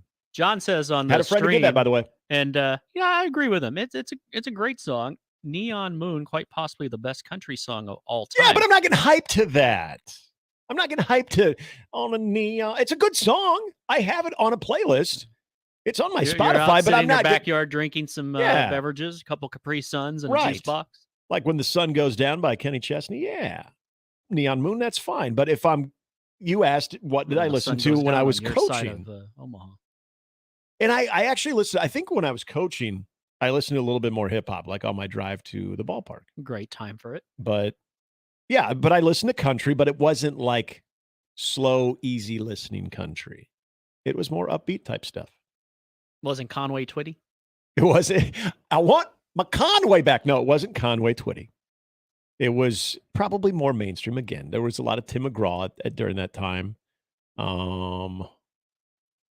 Let's see. Who would have been another good artist that I listened to a lot? Oh, Garth. Listened to a lot of Garth back then, too. Puts on a great concert. Like calling Baton Rouge like that. It's a little upbeat. I've actually heard it in Baton Rouge. I was like, hey, that's here. here. Pretty amazing. You're calling here. All right. All right. So it's not long distance. Keep these coming. And again, you can hit us up on the Equitable Bank inbox. If you're a kid on your way to school right now. We want to know what are you getting down to for the big game tonight? We know the zone is big with the high school crowd. That's right. We want to know what you're getting down to. Handley at 1620thezone.com or Jimmy at 1620thezone.com, or you can hit us up on the Equitable Bank. I'm sorry, that was the Equitable Bank inbox. The JTech Construction Zone Twitter feed, you can hit me up at Nick Handley 1620. All right, when we come back, we got an update with Jimmy, and then we want to get into the college football model of football being its own thing. NCAA maybe there's a break overseeing everything else, but the Knights mission, which had a proposal back in 2020, they're back at it again. Does it have a lot more teeth to it this time compared to 2020? We'll discuss that and some freshman impact players to look out for Nebraska, all of that. Also, Mike Huffman, Bellevue West head coach, will join us right at 8 o'clock. That's all still ahead. It's Mornings with Sharp and Handley and Jimmy, 1620 The Zone. Gary Sharp, Nick Handley, and Jimmy Chavez. Mornings with Sharp and Handley. Weekdays 6 to 10 on 1620 The Zone and 1620thezone.com. Mornings on 1620 The Zone is brought to you by MD West One Orthopedics, Neurosurgery, and Spine. Previously on Unsportsmanlike Conduct. The takeaway here is everything they did is worked. And it's worked to the point that the attendance is up 8%. That is bonkers. So, I mean, it's showing itself in every facet of baseball. It's working. Working on the field. It's working in attendance. I'm guessing, I'm not a TV ratings guy, but I'm guessing the postseason is going to have an uptick in viewership. Unsportsmanlike Conduct with John Bishop and Josh Peterson. Weekdays 2 to 6 on 1620 The Zone. Your Omaha area forecast from the Godfather's Pizza Weather Center and KETV News Watch 7 on 1620 The Zone. A cool start to Friday with temperatures in the 50s, but turning breezy and warmer as we head throughout the day. South wind picks up, gusting 20 to 25 miles per hour with mostly sunny skies, highs in the mid-80s. I'm meteorologist Sean Everson from KETV News Watch 7. Ditch the glasses, ditch the contacts for good by visiting KuglerVision.com. 1620 The Zone. Traffic. From the Backlund Plumbing Time-Saving Traffic Center. We have no accidents to report at this time, but you can expect a bit of a delay from 149th to 120th along Industrial Road. On Highway 370, be prepared for some major slowdowns near 150th. And along 204th, there's going to be some delays from Pacific all the way to Giles Road. As always, remember to stay safe and wear your seatbelts. I'm Chris Scott. This time-saving traffic was brought to you by Fernando's. Exercise your right to vote. I'm voting for this taco.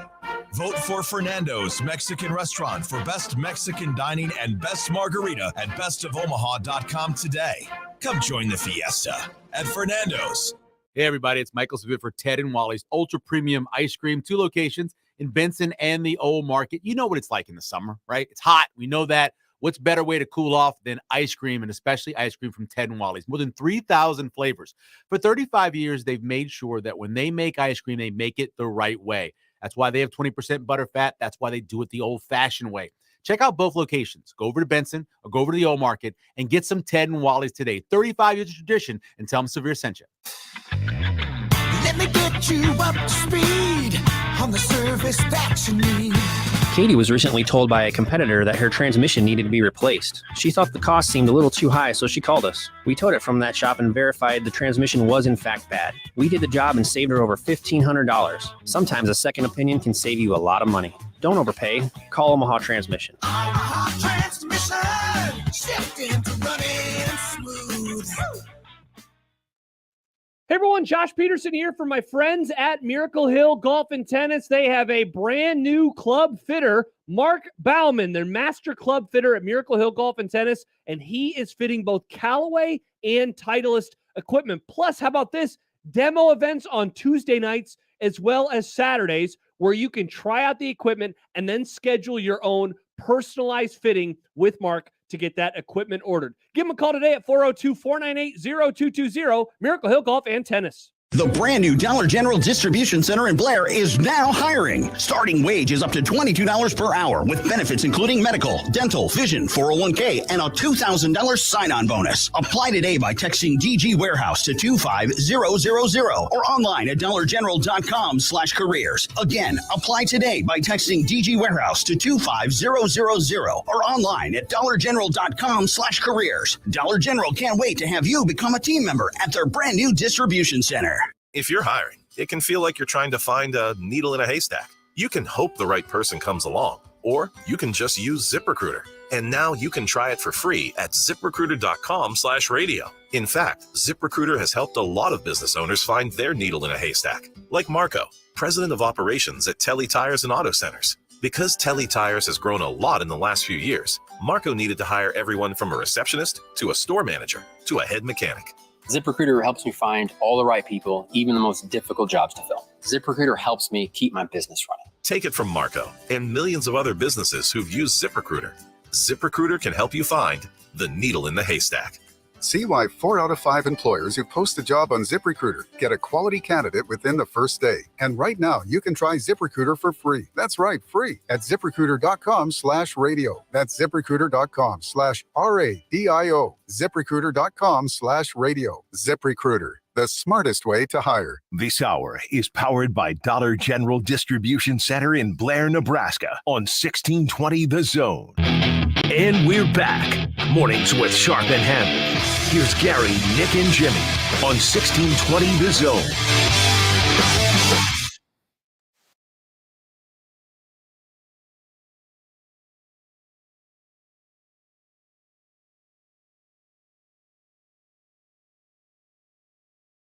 High school football in Nebraska has never started a season as early as August 18th until tonight, as the season kicks off around the state with week number 0. A good slate of games highlighted by Bellevue West and Creighton Prep at 7 o'clock. Behind 2 goals and 3 shots hitting the crossbar, Nebraska soccer opened their season with a 2-2 tie against Creighton on the road at Morrison Stadium. It was the third largest crowd in Morrison Stadium history to watch the first meeting between the two schools since 2005. Huskers led 1-0 at halftime, 2-1 in the second half, where the Jays tied it in the 83rd minute. Huskers host Baylor Sunday. Creighton hosts Missouri also on Sunday. Going to be warm everywhere. In college football, you hinted at this. Former Northwestern coach Pat Fitzgerald will serve as a parent volunteer for the football program at Loyola Academy, the high school in the Chicago suburbs that 2 of his sons attend. Fitz, who coached Northwestern from 2006 until his firing last month, went through multiple trainings and a background check and signed a code of conduct required for all of Loyola's coaches and volunteers. One of Fitz's sons is a freshman at the school, another a junior. Fitz's eldest son, Jack, also played at Loyola before joining Northwestern as a walk-on tight end. Jack Fitzgerald remains on Northwestern's roster, but is not practicing and is working as a student assistant. Hey, going to family business is pretty cool. Well, here's what I'm curious putting on a positive spin on this the background check thing. Is there anything, because I know you've had to fill out a background check because you've worked with young people before. I have as well. Tiny humans. Is there ever anything on a background check that says, have you ever been involved in a hazing scandal? Hey, but there's no question, then we're not going to answer. Have you ever created a hazing, an environment that was promoting hazing? Because I really don't think that those questions exist anymore. No. So there's certain things that can, again, the Pat Fitzgerald thing, I'm not ready to say the guy was completely complicit when it came to this, and everything that has happened, the way that is being alleged, happened exactly that way, because there is some pushback. There is some different, I know there's this sounds different layers obvious. to this. We weren't there, so it's like we exactly. don't know. But there are different layers to this that, and maybe it's because this is where I might be very naive. It's because initially when we heard about this, because you pointed this out earlier today, when Northwestern beat Nebraska, and the thing was, and it kind of rubbed a lot of us the wrong way when it came to Nebraska fans or the Nebraska football team, was he called it a culture win, that he mentioned Northwestern's that one that has a championship culture. And you know what? They've won a couple of division titles to back that up. compared to one that has not in a very, very long time, at least under that current coaching staff. And then there was that irony of like, well, now it's the culture that is in question under Pat Fitzgerald's watch. But I still always thought out of any coach that you could hear about something like this happen where he would put the kibosh on it, like right then and there, you would think Pat Fitzgerald would be one of the first coaches to do that. And to hear the allegations, it was very disappointing for, I think, a lot of people, myself included, that felt like Fitz was just a great dude. This was a guy that you really wanted to run any football program because he did it the right way. And then you find out, well, maybe he didn't, or at least maybe he didn't pay close enough attention to what was happening behind the scenes. And then it gets into that whole question of what should a coach really know about? What should he know about? And did all these things that were alleged, did they happen? At the end of the day, when I saw that story yesterday that he is helping out at his son's high school football program as a volunteer parent, I have zero issue with that. Absolutely zero issue with that whatsoever. And if he ends up getting, kind of exonerated, I guess is the word I'm looking for, and it turns out that it wasn't as, when they're done with all the lawyering and all that and find out, okay, his deal the new wasn't investigation, as bad, then I would think he'd be back on a college sideline at some point. And Gary said this a few weeks ago. He's going to get paid. There's a reason. Oh, yeah. There's a reason he's going to get paid. And so we'll see. I don't know. I'm not taking any sides because, again, I wasn't there. So I just know that when you say this is cool that he's going to help at a high school. Hell, he might enjoy a lot of it because you know what? You're just away from that whole limelight. And any given Sunday, the late, great Jim Brown saying going back to high school where it was pure. Well, Kevin James played Sean Payton in a movie about Sean Payton going back and coaching high school football. So, because when you think Sean Payton, you think Kevin James all day. Now I think about that. Now I think about it better work with Russell Wilson. Otherwise, he might be in trouble too. Peyton Thorne, you may remember him. He's won the Auburn starting quarterback job as their new coach, Hugh Freeze. It's a perfect fit, the two. Announced yesterday. Thorne, a transfer from Michigan State, beat out Robbie Ashford and will start for the Tigers, not the Tigers, in their September 2nd opener against UMass. Thorne was a 2-year starter for the Spartans. Freeze said that it's his leadership and efficiency throwing the ball were big factors in his winning the job at Auburn after arriving on campus in June. War damn Eagle. I got to say this about Payton Thorne, and I was on record 2 years ago when Nebraska lost to Michigan State on the punt, the errant punt, where they punted to the wrong side of the field. You had Kenneth Walker, who was just an absolute stud in Nebraska defensively, like held him in check. So many good things about that game other than the obvious. Watching that Michigan State team that year, and they won 11 games that year, Payton Thorne was a big part of the success, but you took Kenneth Walker away. And I always felt like Payton Thorne was getting a lot of praise, more so than I thought he was worthy of. You saw them take away Kenneth Walker. He was a little less productive. And Keon Coleman, who's a great receiver, though. This is going to, for me, be the validation one way or the other of the type of quarterback that Payton Thorne is. He's going to be playing, yes, probably has a little bit more weapons with him at his disposal at Auburn, but also he's going to be going up against some very good defenses. Not that he wasn't against in the Big Ten competition, but we're talking about some secondaries that even on bad teams are going to have some dudes. I'm still on the fence about Payton Thorne. I just do not know if he is that great of a quarterback.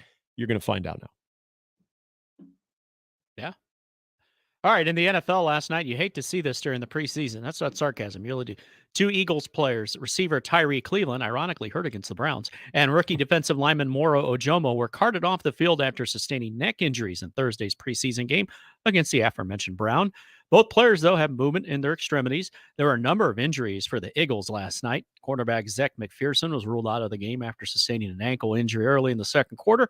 Rookie first-round pick Nolan Smith exited with a shoulder injury, as did receiver Olamide Zaccheaus. Offensive lineman Josh Andrews, meanwhile, left with an ankle injury in the first half, did not return.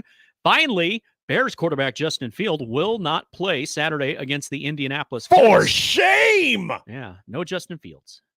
Matt Eberflus announced this yesterday, said Fields and select starters would not play in Chicago's second preseason game due to the amount of invaluable work the first-team units got during joint practices this week with the Colts. So there you go. You're like, well, we don't need to do it in the games because we're getting some good work in practice, which I'm all for. Look, you got out of there. No one's hurt. You got some good work. Relax. Eberflus said the Bears have not yet discussed whether Fields would play in Chicago's preseason finale at Soldier Field on August 26th. My guy was throwing some dimes to old DJ Moore and Darnell Mooney. So Yep, you're done. So I'm maybe one series in the finale and be like, all right, let's just run through some plays. All right, sit down. I am more than okay. Get the bubble with wrap. that. Get in the bubble suit. I'm fine. I get it. He's working with new offensive line, new wide receivers. Well, for the most part.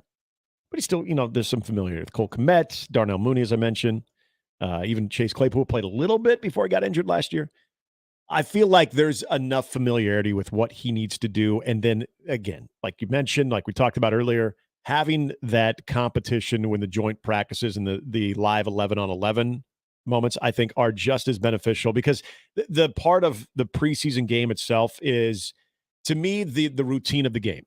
The communication coming in from the sideline to the helmet, having fans, okay, that's fine. But as far as the football part of it itself and trying to make plays against an opponent, you get that in joint practices too.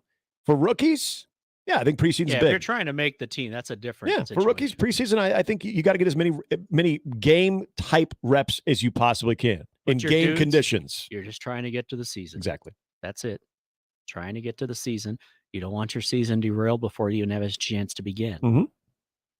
I 100% agree with that. That's why I wouldn't even mind if there was only 2 preseason games, if you're going to throw another game in, which we know we'll probably head into 18 games, you're going to have to probably skin away another preseason game. So they've been saying they want to do that for many years. Mm-hmm. So as long as you have the joint practices, you still get that competition element against, I wouldn't say unfamiliar opponents, but at least people you're not going up against every day, which is just fine. So that's that. All right, Mike Huffman. I'm sorry. he didn't tweet at us, but he just tweeted Mike Schaefer, who will be on later on this morning. Having got Disarmed stuck in my head this week after asking multiple people for their thoughts on the Smashing Pumpkins, it's now imperative I don't go around singing the chorus of "The Killer in Me is the Killer in You," or at least not publicly. But see, that is it. Did that get him going? That song is very misleading because you think of Disarmed, you think of that lyric right there. It's actually a very soft song, though. Did he listen to it before he went out and played? Like my love. Yeah. There could be a Smashing Pumpkin song in there. What is it? Bullet and Butterfly Wings? Is that right? Zero is a harder song. Yeah. Too. This is not like a pregame song, but I always thought Cherub Rock was a great Friday song. That's a good one. On a pretty day, and the windows out, today open the sunroof. Yeah, it is. It's definitely a good vibe. Like this it'd be good, very good Friday, even if you're going to work. It's a little cooler out this morning, so you got the windows down. This is the last day because apparently it's everyone panicking this weekend. It's going to be summer. Our faces are going to melt off. Just going to be summer. Going back to the Equitable Bank inbox, TC continues with a couple of good ideas, good suggestions on hype music. He said the next intro, Limp Bizkit, Rollin' Air Raid Vehicle. How about that? That's a good one. I like where his mind's at. Lego Maniac's on it too. He said another one is good. Was Machine Head Bush. Would agree with that. 16 Stones, great album. And then going to the JTech Construction Twitter feed, a lot of guys were able to correct me or at least suggest what I was looking for.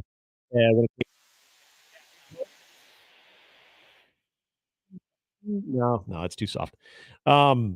They were right. The mini mints with ephedrine, or just ephedrine, also known as mini mints. Everybody who dropped that, CJ, Dusty, who else hit me up? John Thune sucks nuts. I appreciate that one too. But yeah, I got to read John Thune sucks nuts tweet, by the way, because it says Ephedrine spelling. And he says mini thins, mini little white pills. Yeah, so the mini mints. Said drink a beer and smoke a joint, and you can feel your hair grow. You're correct. I don't think anyone in the locker room is doing that. But again, no judgment zone. Yeah, we're definitely not Whatever encouraging gets you that. ready. Yeah. In fact, we are encouraging you kids to get plenty of water today to make sure you don't cramp up in the fourth That's right, quarter, because and get a good meal before the game. Cramps are they're inevitable. They usually just happen that way once you're getting into the game speed. All of a sudden. Weather for kickoff tonight, probably about low 80s. Not bad. No, it's gonna be great really tonight. not bad. Tomorrow, Those being played tomorrow night might be different with the humidity, but yeah, nice night. For some of those Saturday practices, might be a little warmer. Kevin also says part of the ECA stack, which is ephedrine, caffeine, aspirin. It worked, but not very bright to do. Yeah, it's probably true, Kevin. You can tell we took a lot of people there, though. I just like how we've just unlocked some memories because from a lot if of our you didn't audience. do it personally, you knew the jackass who did it. And then you remember, like, the guy was probably like uncontrollably sweating before he even went out to warm ups. I'm just having a Mountain Dew over here, and Yeah. I feel like a rebel. Yeah. You're over here popping pills. I have Altoids in my backpack.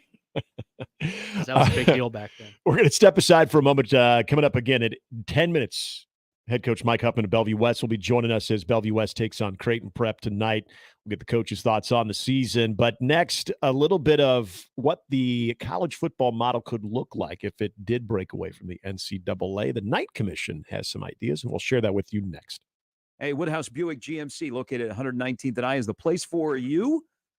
You're looking for your next vehicle, and they simply have something for everyone, including yours truly. I purchased a vehicle there on Saturday. Xavier Martinez is my guy. Yes, you go find Xavier and say, I want the Gary Sharp deal. And he may go, okay. But he will find you a deal at Woodhouse Buick GMC where you can shop first, purchase with confidence. You'll see they've got plenty of inventory. You're looking for that stylish SUV, that capable truck. You can find it today, passenger vehicle, new or pre-owned. You'll find it underneath the roof at 119th and I, or online where they've simplified everything to make it easy on you at WoodhouseBuickGMC.com. GMC, we are professional grade. More with Gary and Nick after this on 1620 The Zone. Omaha's most listened to all sports radio station. Again and again and again. 1620 The Zone. Here's today's Husker Max Practice Report, brought to you by Tickets for Less on 1180 and 1620 The Zone. Josh Martin was initially hired as a special teams assistant for Nebraska football, but became the tight ends coach right before fall camp after the resignation of former coach Bob Wager. Martin says the transition into his new role has been a breeze. Try to hit the ground running and, develop this relationship with the players as fast as I can and learn the scheme and learn what we're doing. And, but it's been awesome. It's been a really easy transition because of, our staff, just an overwhelming amount of just support. Martin says that if tight ends want to get to the next level, Nebraska is the place to be. If you want to play in the National Football League, this is the place to play tight end. To be able to come here, we do a lot of different things with these guys. The things that they're going to do at the next level, you're going to do everything, right? You're going to play in line, you're going to play in the backfield, you're going to play, you're going to play in the slot, you're going to play out wide, singled up. You're going to do everything. For The Zone, I'm Matt McMaster. The Husker Max Practice Report, brought to you by Tickets for Less on 1180 and 1620 The Zone. Attention all Nebraska Huskers football fans. Get ready for an electrifying season of college football with Tickets for Less. Experience the thrill of the game and witness the power of a new era under our exciting new head coach. And here's the best part. Use promo code THEZONE to score incredible savings on your Husker tickets from Tickets for Less. Whether you're cheering from the stands at Memorial or plan to catch a game on the road, Tickets for Less has the seats you need. Don't miss out on this opportunity to be part of the Huskers journey. Visit ticketsforless.com and use promo code THEZONE today. O'Reilly. Protect your engine with Syntec Full Synthetic Motor Oil at O'Reilly Auto Parts. Syntec is designed for today's engines to dissipate heat and reduce friction and wear. Get 5 quarts of Syntec Full Synthetic in a MicroGuard Select Oil Filter for just $33.99, plus 2 times O-Rewards points. Limits apply. Choose Syntec exclusively at O'Reilly Auto Parts. O'Reilly Auto Parts.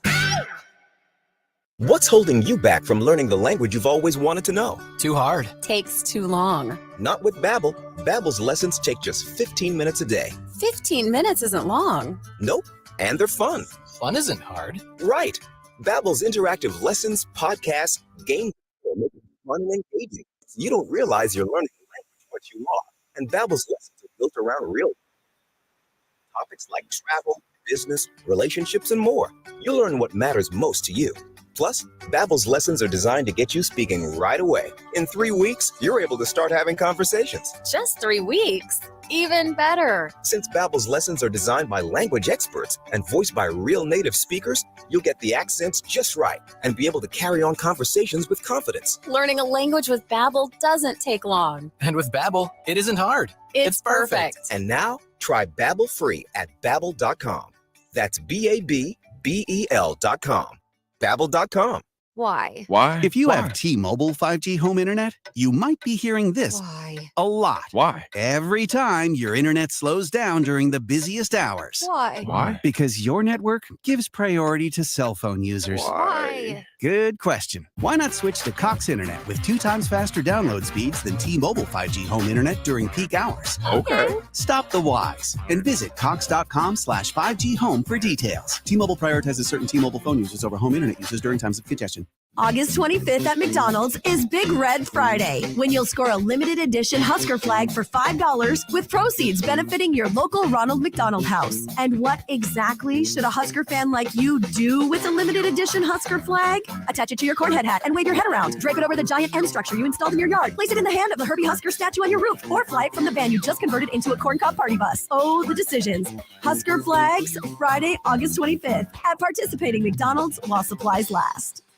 1620 The Zone at 1620thezone.com. Now back to mornings with Sharp and Handley on 1620 The Zone.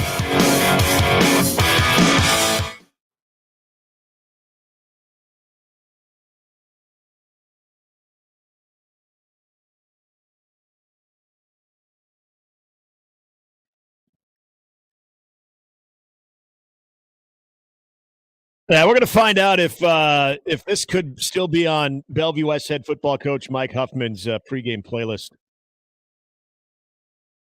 We're going to be talking to the coach in just about 5 minutes. Real quickly, though. So if you remember, there was a lot to unpack in the 2020 season when it came to college football.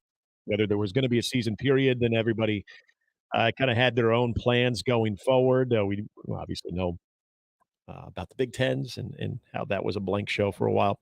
But the Knight Commission, which is working to ensure intercollegiate athletics operate within their educational mission, had proposed back in 2020 to turn the Football Bowl subdivision, FBS, into a freestanding enterprise outside of the NCAA. The breakaway. Yep, the breakaway. It'd be overseen by independent directors rather than by presidents and commissioners with built-in conflicts of interest. So they proposed the NCFA, which would be the national. Slip. Exactly, the NCFA, which would be the National College Football Association, and their model, proposed by the Knight Commission, would be that it would governs the NCFA competition, generates revenue from college football playoff media contract, distributes revenue to NCFA schools, oversees regulatory functions, including enforcement, eligibility, and athlete safety, which I would also probably assume you could throw in NIL, transfer portal, and any type of tweaking of that. Probably more than anything, transfer portal, any type of tweaking of that, and then responsibility and liability for rules. Football programs that meet NCFA membership criteria would be the ones that would be eligible. And again, that's kind of a loosely interpreted, okay, well, what is that criteria? And that would be something that would have to be explained. The NCAA then would govern competition and national championships in all sports other than NCFA, FBS football. It would generate revenue primarily from March Madness media contract, distributes revenue to Division I schools. The formula that excludes football factors for NCFA members. So anything that would have to do with the NCFA, they would not be privy to those financial gains. NCAA again would oversee regulatory functions, including enforcement, eligibility, and athlete safety. And then they would also have the responsibility, liability for rules. And the ones that would be eligible under the NCAA's purview would be the Division I FCS football level, all other sports, and men's and women's basketball. And I want to get to Mike Huffman here in just one moment, but it's kind of a vague breakdown of this model. But when you kind of look at a couple of the different things, and again, I get back to the overseeing regulatory functions, including enforcement, eligibility, and athlete safety. Obviously, eligibility would have to do a lot to do with transfer and transfer portal. I don't think you can really touch too much of NIL. Maybe there's a little bit more guardrails that are introduced when it comes to the NIL. But again, with the contracts the way they are, with the disbandment of some conferences and the realignment into what we're getting closer and closer to super conferences, this back in 2020 was such an afterthought because you didn't know who was actually going to be playing football. You didn't know how it was going to look. It was a weird time to sort of propose that. I understood why they did it back then. Now, the timing could not be better when all of a sudden sort of rediscussing this proposal by the Knight Commission. I'm going to retweet this out if you want to check it out. We'll talk about it a little bit later on. But coming up next, Bellevue West opening up their season. An exciting team. They take on a Omaha Creighton prep team that, again, always, no matter what they lost from a year ago, and that was a prep team that had a lot of seniors, always a good reputation, a strong team, and a very well ran team by Tim Yonk. We talked to him earlier in the week. We're going to talk about the Bellevue West squad with the head coach, Mike Huffman. He joins us right after this morning. Sharp and Handley, 1620 The Zone. Experience car buying convenience at its best with Woodhouse Mazda. And right now you can shop during the Season of Discovery event where you can browse the Mazda CUV lineup, including the Mazda CX-90. And with summer trips remaining, this is a great vehicle with 3 rows plug-in hybrid option. It's got all the space you need for whatever you're traveling with, whether it's people or a lot of cargo. And it's got the great infotainment technology and all the safety features. And there's 2 convenient locations to choose from in Bellevue and Woodhouse Place in West Omaha, 144th and Giles. You can shop, finance, buy online at WoodhouseMazda.com or WoodhousePlaceMazda.com. And always a streamlined process that will save you time. You can chat with a sales team member online. You can easily schedule a test drive, check vehicle availability, and even get your deal started. Apply for financing and do all of those things from the comfort of your home. It's as easy as that. Whether it's in the showroom or online, you will always get a knowledgeable and friendly, no-pressure sales experience. It's Woodhouse Mazda, a drive worth experiencing. Mornings with Sharp and Handley returns in minutes on 1620 The Zone. 1620 The Zone. Traffic. From the Backlund Plumbing Time-Saving Traffic Center. We have no accidents to report at this time, but you can expect a bit of a delay from 149th to 120th along Industrial Road. On Highway 370, be prepared for some major slowdowns near 150th. And along 204th, there's going to be some delays from Pacific all the way to Giles Road. As always, remember to stay safe and wear your seatbelts. I'm Chris Scott. This time-saving traffic was brought to you by IBEW Local 22. Does great pay, fully funded medical benefits, and a solid retirement sound good to you? IBEW has immediate openings for electricians. Invest in yourself with IBEW Local 22. Call 402-810-0789 or visit IBEW22.org today. If the roof on your home or business received hail damage from the recent storm, there's only one call to make for an assessment. John Higgins Weather Guard, the local, trusted, and proven choice. No one has installed more DaVinci roofs, and there's a reason why John Higgins Weather Guard is the nation's leader. Community member, community supporter. Make the right call. John Higgins Weather Guard. John Higgins Weather Guard, the home of the rooferys. Make the right call. Hey everyone, Josh Peterson here for my friends at Kugler Vision. One of the coolest things about the way that they do vision correction at Kugler Vision is how quick and convenient everything is, whether it's appointment availability, whether it is their advanced technology or the speedy recovery time, fast, effective results. All the questions that you have, they will answer them. Do you want to be seeing better by next weekend? It may be possible. The first step, though, reach out to Kugler Vision for a consultation today. Visit them online at KuglerVision.com. Hey, everybody, it's Michael Savit for Ted and Wally's. 2 locations, of course, in Benson and the Old Market. It is the best destination in town for ice cream. It's fun for the whole family. You having a birthday? You having some special event? You want to bring ice cream, especially during the summer, because you know what? It's hot and ice cream cools you off. If you're thinking nostalgia, remembering back to those good old summers when you were growing up, you remember ice cream in your life, and you probably remember going to Ted and Wally's. 2 locations in Benson and the Old Market. Check them out today and tell them Severe sent you. Adam and Eve is not giving you 10% off and not 20% off or even 40%. Your discount is even bigger. AdamandEve.com is giving you a whopping 50% off. But why stop there? In addition to 50% off, you also get 10 free gifts. That includes a racy item for him, a sensuous toy for her, and something we know you'll both enjoy. Ooh. And 6 extra special bonus items that are sure to rev your engine, pique your curiosity, and even blow you away. And best of all, free shipping. Always delivered in discreet packaging. So rethink your bedroom routine. Go to adamandeve.com and enter the station's exclusive code at checkout, free 66, and get, the discount, 50% off almost any item and 10 tantalizing free gifts. That's free 66. Again, free 66. Don't miss this week's Zone Deal. This week's half-off deal is Cops. Receive 2 $25 gift vouchers for just $25. Cops makes delicious pizza, fresh salads, and tasty charred wings. For the basic menu, click copspizza.com. And for the extended menu, visit them at Shadow Lake Town Center, 180th and Center, and the newly reopened 72nd and Jones locations. Zone deals go fast. 9 a.m. Friday, 1620thezone.com. This hour is powered by Dollar General Distribution Center in Blair, Nebraska on 1620 The Zone. Let it fly. Your elevated sports bar experience. KOZ and Bellevue, Omaha, Council Bluffs. This is 1620 The Zone. Now back to mornings with Sharp and Handley on 1620 The Zone.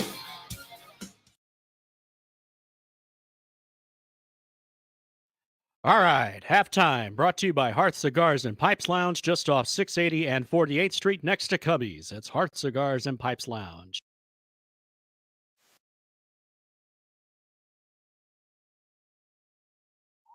There you go. This could have been on the playlist. In fact, 311 Music, the album called Music.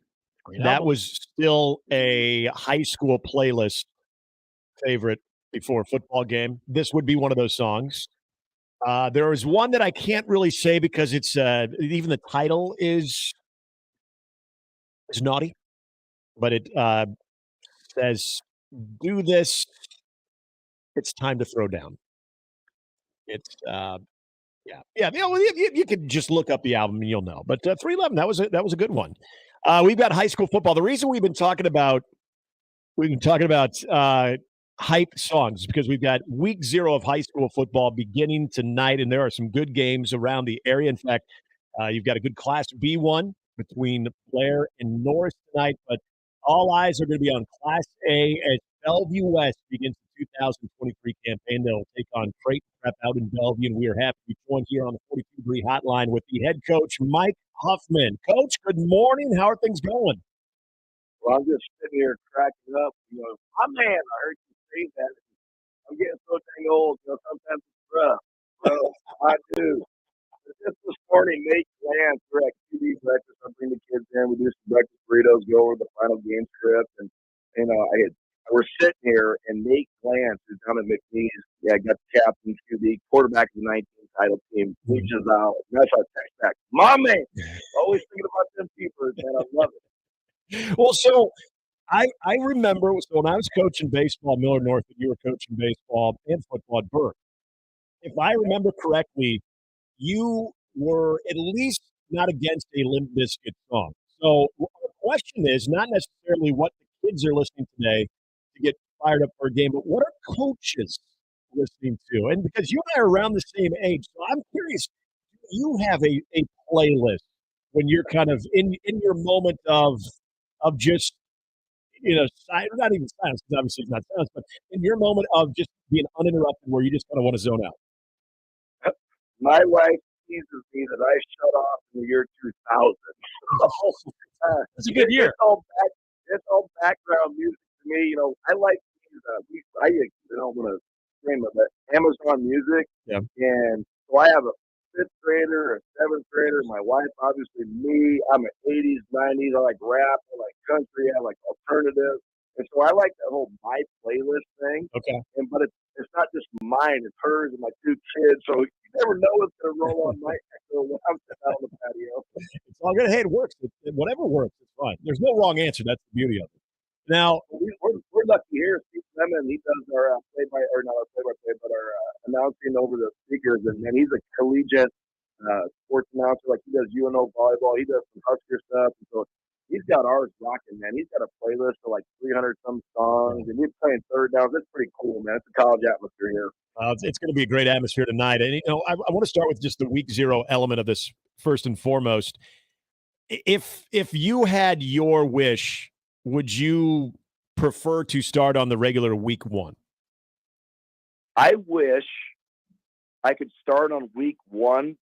So, like when I was at Fort Calhoun, from 8 to 13, we had a 8-game schedule in 9 weeks. I wish Class A would go to a 9-game schedule in 10 weeks, so we'd all start at the same time, but then your buys are in there. Because I love tonight. Tonight is so fun. There's so many people there.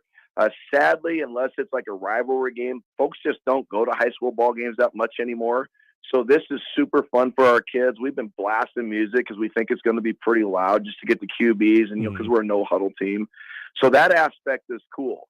But again, I revert back, I have a wife, I have kids, and it makes your summer so short, just like it did for preps. And, I know Papio South, there's quite a few Class B teams playing. But at the same time, when Nate reaches out 2 years ago and says, hey, you can play week 0 or only play 8 games, well, us football coaches, we're going to cut our summer short and just take the death stares from our wives. Well, and that's, from a preparation standpoint, you mentioned how it does cut everybody's summer short. Have you noticed it maybe taken the overall productivity of fall camp? Does it take a little bit longer to kind of get into sync or where you'd want to be? Or do you feel like with the program that you've established, once the guys get there, whether it's a week earlier than normal, as soon as you're on the field with purpose, it's all business from there?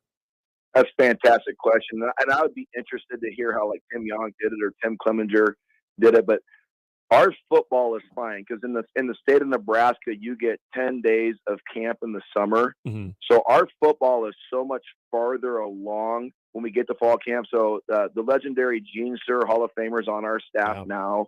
And he's like, well, when are two-a-days? Like, we don't have two-a-days anymore. We have all this stuff already in, and where we're at. But Nick, there's a negative byproduct of that is we're not getting to lift and sprint and jump train as much because I'm losing a week and a half of that. Yeah.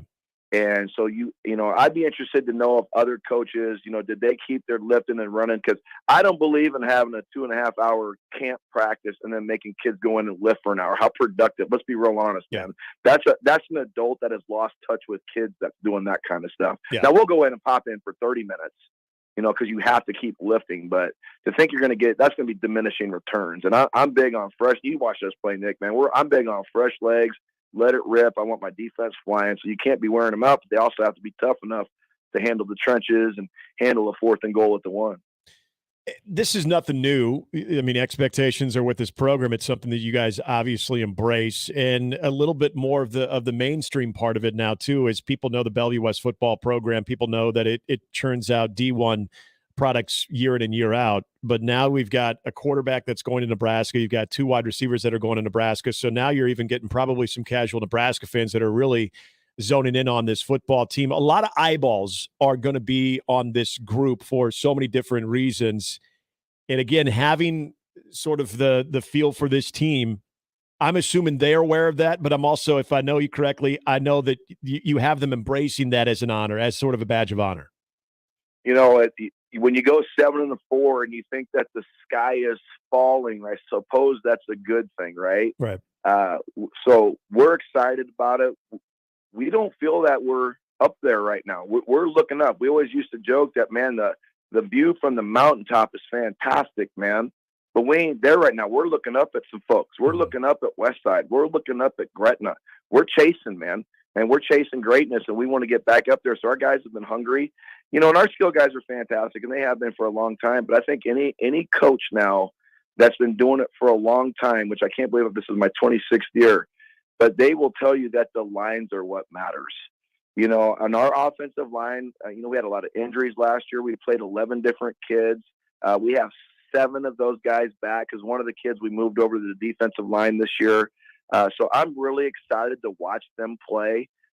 We have a new defensive coordinator and mostly a defensive staff led by Jake Gentili, a lot more aggressive, a lot of moving, a lot of blitzing, more mix of man and zone. I figure if I can tell you that today, because if Prep can figure that out by 7 o'clock tonight, they're better coaches than we are. So I'm excited about it. And, we want people to think that we're a great program, but we got to earn it, man. Like, the swag is real, but man, you got to earn the swag, and so we talk about those things quite often. And I'm glad you brought up the offensive line because he stood out to me when I was watching him in the state basketball tournament and Jacob Arope and just seeing his size, but also Bryce Luring, is a very good offensive lineman, and just having depth there. I mean, is that where you kind of look at the strength of what you guys are trying to do offensively outside the obvious playmakers that you have? But not only do you have some guys that have already established themselves, but you got 8 of 11 returning from a year ago? Yep. Yeah, and if you really watch the really, really good Bellevue West football teams, they can run the ball. Everybody thinks we're spread them and shred them, and we do love to throw that rock, man. That's pretty, those spirals, and Danny Dimes can sling it now. But, man, you got to be able to run. And I'm excited for y'all to see Jacob tonight. That's Jacob Arope, number 58. Last year was his very first year of ever playing padded football. Shocker, the kid played 7-on-7 when he was in junior high. That surprises no one, right? But he was very good at pass pro last year because of his basketball background. He, used to mirroring and getting in the way. But he really, really struggled in the run game because he wouldn't play downhill. And I don't know, something clicked at about mid-July, and he started playing downhill, and we're excited about that. Bryce, like you said, is a very good player. His center of gravity is low. He's a 260-pound kid, so he's not overly huge, but man, he wrestles, which is a great mix. We love when our linemen are basketball and wrestlers. But, we don't care which one. I know a wrestling coach gets mad. He wants them all to wrestle, but if they can hoop, go hoop, because man, those feet are so good. But I'm excited. Jeff Koonsman's a senior that's really worked hard to get better at his craft. And then Rylan Schweiss, man, nobody talks about him because he's only all about 5'7". But he's 235 pounds. He's a state medalist in wrestling, and he's the strongest kid in our program, man. And so we're excited to see what he can do tonight. Got to be able to run the ball to win, not just in the big games tonight, but to win in November. Talking to Mike Huffman, Bellevue West head football coach. They host Creighton Prep tonight, week 0, as we kick off the high school football slate. I'm going to get to the guys that everybody wants to know more about, and that's the trio between, as you mentioned, Danny Dimes, Daniel Kalen, Isaiah McMorris, Davon Hall, all Nebraska commits. And as I mentioned earlier to you, it's going to attract even more eyeballs that would already be on this football program. These guys know it. Ever since that announcement was made between McMorris and Hall, how have they all kind of gone about their business to knowing where their next destination is, but knowing what they still want to accomplish here?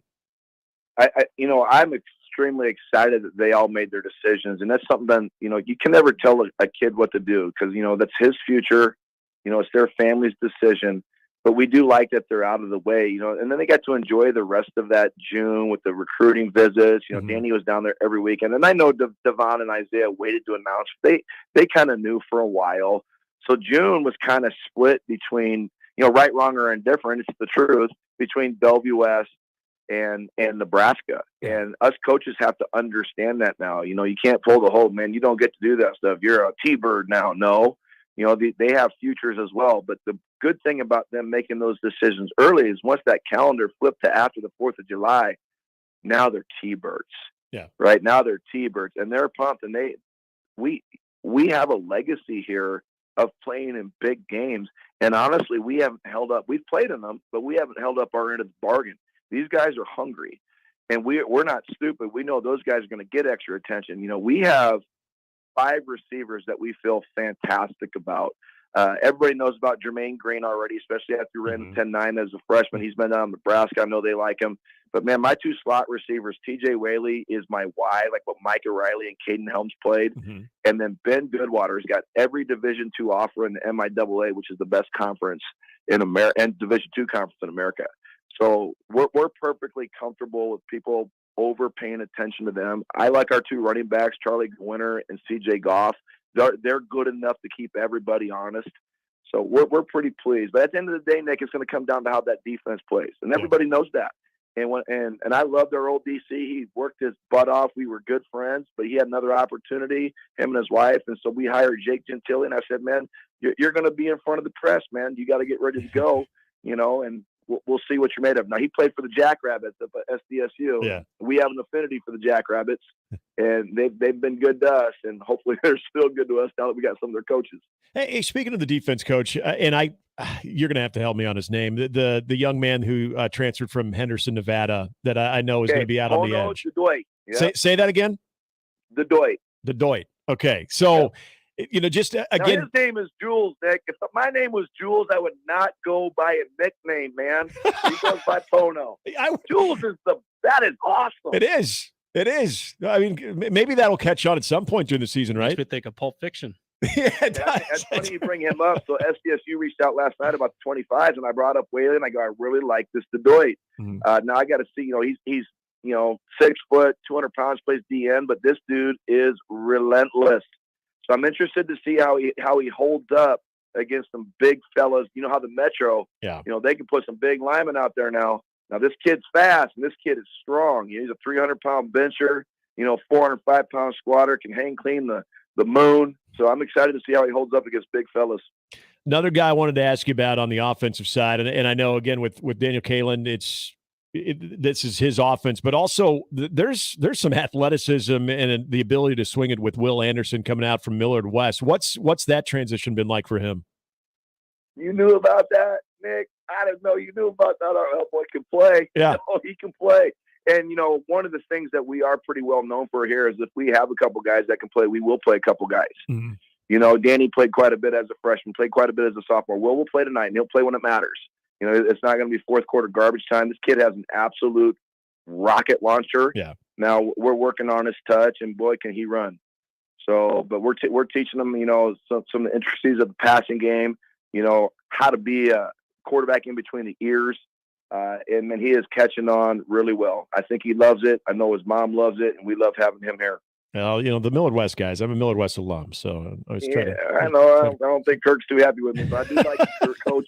You taught me defense at the observatory in Millard, man. I still love you. Shout out to the observatory. I love it. Before I let you go, Coach, and I'm not asking you to kind of give out the whole game plan, but just in preparation like this, when you do have a Creighton prep team that had so many seniors a year ago, but a team that is under Tim Yonk is always going to have a reputation as well. Does it make it a little bit more challenging with some new personnel? I mean, you got the same quarterback that you faced a year ago, but just overall personnel-wise with a lot of new faces, a little challenge there in kind of getting that expectation of what you're going to see tonight? So for season openers, the way I choose to look at things, do they have the same coaches? Do they have the same coordinators? Where has that changed? Actually, the anticipated QB tonight didn't play much against us. They were playing Donaldson and they were playing Vedral. So when they came out with that option, we knew Vedral was a runner because he was at Wahoo Newman the year before, and our old receiver coach Pavlik was the head coach there. So we knew he could run, but we didn't know how they were going to run him. So we're expecting similar schemes to what they did the second half of the season when Caniglia took over. But, I'm interested to see who they replace people with. You got to remember that senior class wasn't just big. It was special. Yeah. I mean, Sledge is one of the best high school linemen that come through here in a long time. I was a big Rocco fan, and I thought he was a really good player. They had just huge kids all across the board. Now, if you were a junior playing for that team, you could ball. Like McLean could ball. That safety is so good. They got another backer back. But then, they lose Marty and Armor Brown. I mean, those are two guys that are really hard to replace. And we're used to that here, having to replace guys. And it takes those types of kids a little bit to get cooking. So, but Young's, he's a great coach, man. He's a former state title coach winner. You got Coach Hennies, you got Coach Moose up there, which is a Division I defensive coordinator. Yeah. Man, Coach Fife, he knows how to sling it and run it. It's going to be fun tonight. We're strapping up. We're going tight. and we're going to try to play fast and physical. And at the end of the day, we want to have fun because it's high school football. Coach, I love it. You're in mid-season form already, my man. I look forward to getting out there and catching you guys. Man, there it was. There it is. Hey, we got to keep it consistent with that, right? In our generation, anyway, right? I was our hashtag, my man. There you go, Coach. Always love talking with you. Looking forward to seeing you out there throughout the season. Best of luck tonight, man. Appreciate you, man. Later. It's Mike Huffman, head football coach for Bellevue West. Yeah, you got to get a little bit more of the my man. Yeah, take me back. Well, remember we were talking about quarterback and just the amount of bras and bruh. Morning, bra. Bruh. Dogs. Yeah, I watch film, dog. So, yeah. Hey, remember Madden talking about Randy Moss and his rookie year? He'd be like, he just goes up to Randall Cunningham and throw it up to me, dog. And That was the best right there. That was the best. Man, take us back. That's good stuff. Bellevue West, again, they take on Creighton Prep tonight. There are some Class A games other than that one. That's going to be the big one tonight. And as you mentioned, Bellevue West, even with the talent they have, you're still looking up. West Side looks to be a giant. Gretna looks to be a giant as well. But Bellevue West, very much in the mix. And we will see that begins tonight. But you also have, I mentioned the Class B game that I'm going to be attending, the Blair Norris game. That's another good one. But he made mention to Papio South as they are in action tonight, as they will be taking the long jaunt out to North Platte, taking on North Platte. That is tonight as well. Lincoln Pius X and Lincoln Northwest will be going head-to-head. So you do got some Class A games. And then, of course, the F&C Cup out there in Seatown, Columbus hosting Fremont. So good stuff going on. Elkhorn North Beatrice tonight as well. So there's a lot to choose from. But, yeah, I have a feeling there's going to be a lot of people flocking over to Bellevue West and check out that team, but also check out what is a good one out of the gate, too, between the two very good football programs between Prep and Bellevue West. And we said nice night, probably around kickoff, low 80s or so. Comfortable. Yeah, I feel like we need to start getting our Friday football forecasts here. I actually thought that when I pulled in. It's like these things are important, especially when you get to be later in the, what am I going to wear today or tonight? You can get away with shorts and some short sleeve. Feel comfortable. Totally. Be very, very comfortable. And compared to how warm it's going to be this weekend, and mind you, it's going to be summer. Yep. Okay, don't let the fear mongering get you like, it's an excessive heat warning. We're tracking from the 1620 The Zone Weather Center. A summer warning is in effect for this weekend and the beginning of next week. It'll be hot. It's been hot before. Tracking a system with excessive heat. Anytime I hear we're tracking, I think of a storm. Just remember, we may be buried up to our ass in snow in about 6 months. So let's it's all about perspective. We get to the pool and the AC. Just take it easy. My head is not ready to go there yet. Get your pickle juice ready in your living room. Like in the Handley household, make sure the little one doesn't cramp up. I know he might be a little goat's milk massage his hamstrings. He might be amped up. And you know what? This is actually kind of a funny thing. The song that he will want to listen to on our way to the football game tonight, he'll want to listen to a little Dropkick Murphys, The Boys Are Back, which is very appropriate for high school football tonight because the boys are back and they're looking for trouble. But yeah, that's his song. He calls it his hockey song, but he heard it at hockey. But yeah, he's gonna be. If you're not watching on the stream, you can just through your radio or technological device, you can just feel the beaming pride coming from Nick Handley. I was extremely happy. Like I always feel like, hey, buddy, do you want to listen to? I don't know what's some of the weird stuff we listen to sometimes that are a little bit more kid friendly. And he's like, I want the hockey song. I'm like, oh, you want Boys Are Back? And then he actually sings it.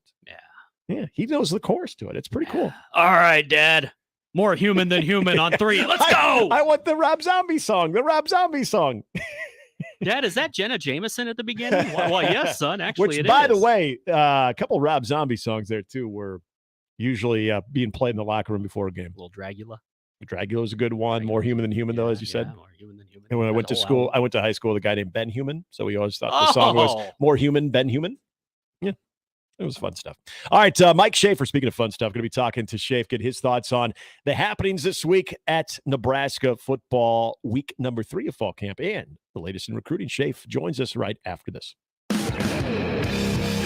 Gary Sharp, Nick Handley, and Jimmy Chavez. Mornings with Sharp and Handley.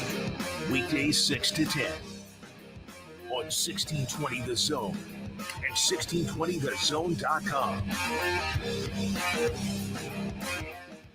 Mornings on 1620 The Zone is brought to you by MD West One Orthopedics, Neurosurgery, and Spine. Previously on The Crossover. I'm in for maximum stupid because it appears as if the people that run college athletics are also into maximum stupid. That's just the Pac-12 commissioner. That guy screwed this whole thing. Yeah, he's an idiot. He's a huge Both idiot. of the guys were idiots. Larry Scott and now Kliavkoff. It's amazing how he's worse than Larry Scott. Yeah, how he just let these teams all right, see you later. Mornings with Sharp and Handley, the Connor Happer Show on Sportsmanlike Conduct, 6A to 6P, 1620, The Zone. Your Omaha area forecast from the Godfather's Pizza Weather Center and KETV News Watch 7 on 1620 The Zone.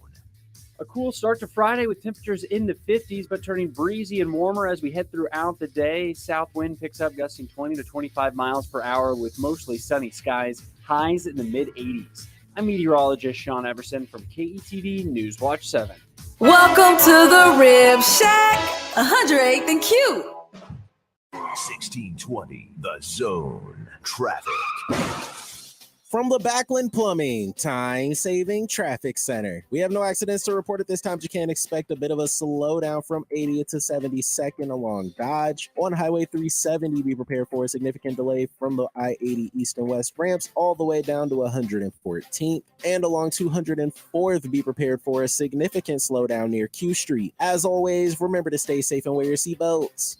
I'm Chris Scott. This time-saving traffic was brought to you by Lus Hills Harley-Davidson. It doesn't matter if you live in Iowa, Nebraska, 10 miles away, or 200. There's only one place to go for all your Harley-Davidson parts and service, general merchandise, new and used motorcycles. Lus Hills Harley-Davidson. Rise up and ride on. Duck Defense Midwest makes your home healthier and improves the life of your HVAC system. So improve the health of your home and everyone in it. Go to cleanairradio.com for a special duct cleaning offer for Zone listeners. Wow, that happened way too fast. One day you drop them off for their first day of kindergarten, and now they have their driver's license. So stop into Gretna Auto Outlet to find the perfect first set of wheels for your new driver. At Gretna Auto Outlet, you'll find a great selection of quality cars, trucks, vans, and SUVs with financing available to nearly every buyer. Take a look at GretnaAuto.com or swing by Gretna Auto Outlet just north of Nebraska Crossing on Highway 6 in Gretna, Omaha's next door neighbor. Watching a ball game at Oscar's Pizza and Sports Grill is pretty awesome. Oscar's offers the MLB package, so your team is always on their upgraded audio-video system, and nothing is better than watching the game with a cold frosty one, Oscar's Pizza, or award-winning char-buffed wings. And with daily lunch and dinner specials, it's really a no-brainer. So get ready to watch your favorite team play ball at Oscar's Pizza and Sports Grill, 173rd and West Center Road, and takeout at 162nd and Maple. Hey everyone, Josh Peterson here for my friends at Union Omaha. The final match at home in the month of August comes up on Saturday versus the Chattanooga Red Wolves. You can get your tickets today by visiting the website unionomaha.com. It is the first match that these two sides have played against each other this year. And as I said, the final home match of August for Union Omaha. The next time they'll be back will be versus North Carolina FC on September the 6th. Get your tickets at unionomaha.com. Email on sportsmanlike conduct on the Equitable Bank Zone inbox with whatever is on your mind, from your hot takes to what you think is one. The Zone inbox is brought to you by Equitable Bank. We take banking personally. We want to hear from you on the Equitable Bank Zone inbox. Prescriptions require an online consultation with a healthcare provider who will determine if appropriate. Restrictions apply. See website for details and important safety information. Subscription required. Price varies based on product and subscription plan.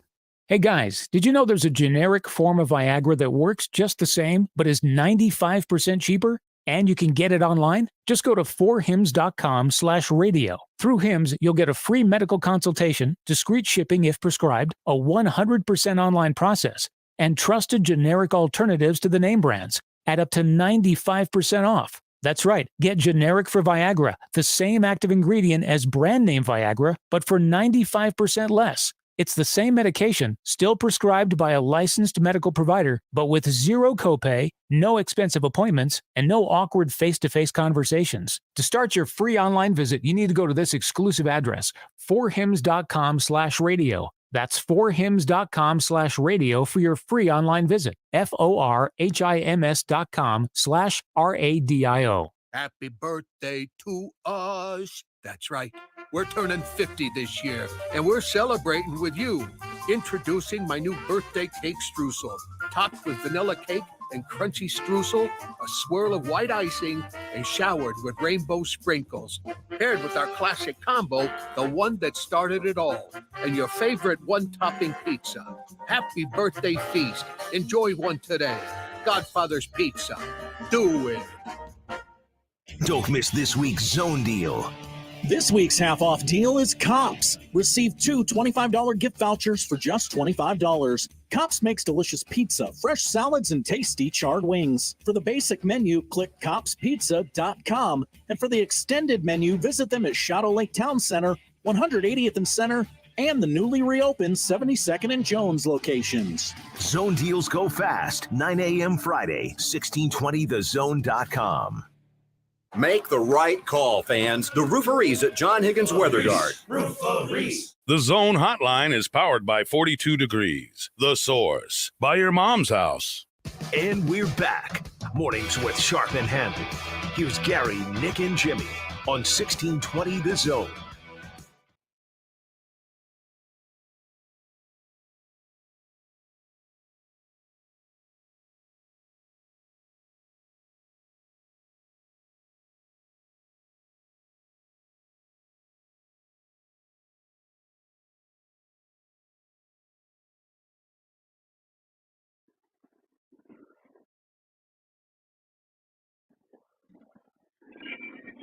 Now, see if Reese wasn't already at daycare right now, he would be jamming out to this with my wife on his way to daycare, and he'd be having like the best day ever. But this will be the song in the car on our way out to Blair tonight to watch Blair Norris.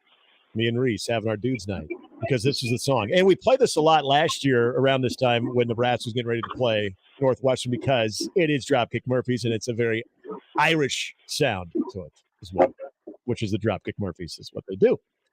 Time to talk, well, music and everything else in life with Mike Schaefer, Husker 24/7 Sports. Schaefer, we were reminiscing as many high school kids are embarking on week 0 football tonight. I was curious of what they listen to get hyped up. And Schaefer, as he will always point out that I am an old man and I'm so much older than Mike Schaefer, but I'm really not that much older than Schaefer.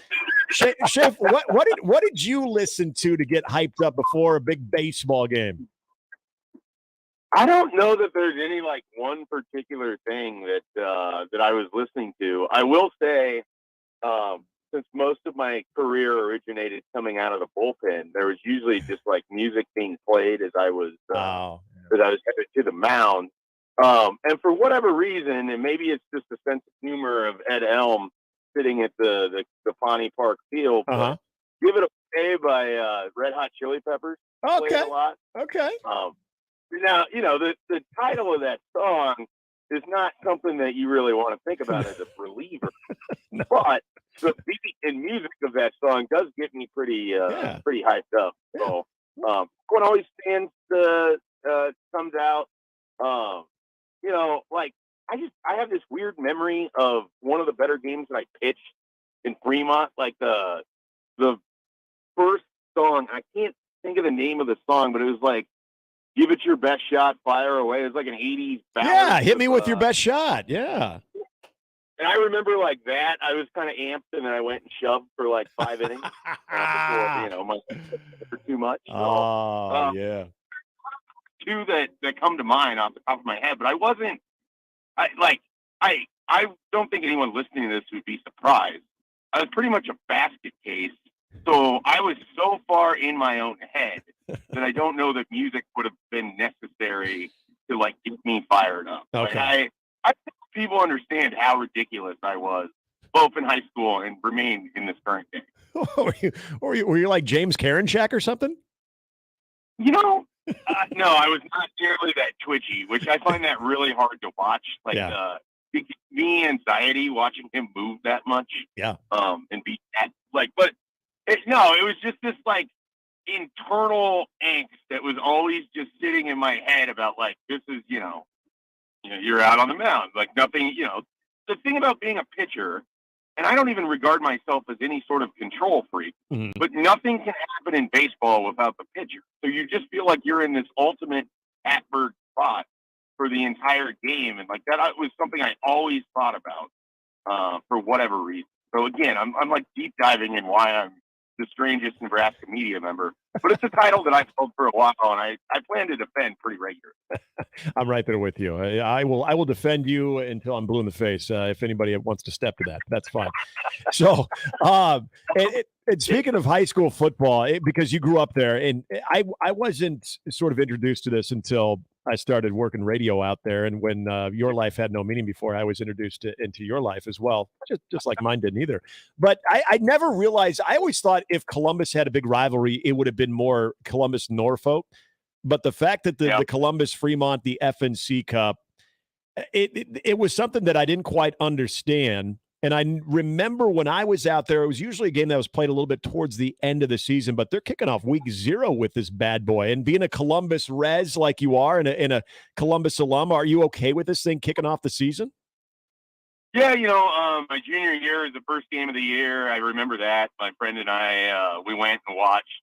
Columbus ended up losing like 13-10 because they gave up a touchdown on like a double reverse, like a kind of, Pop Warner type play where nobody stayed home.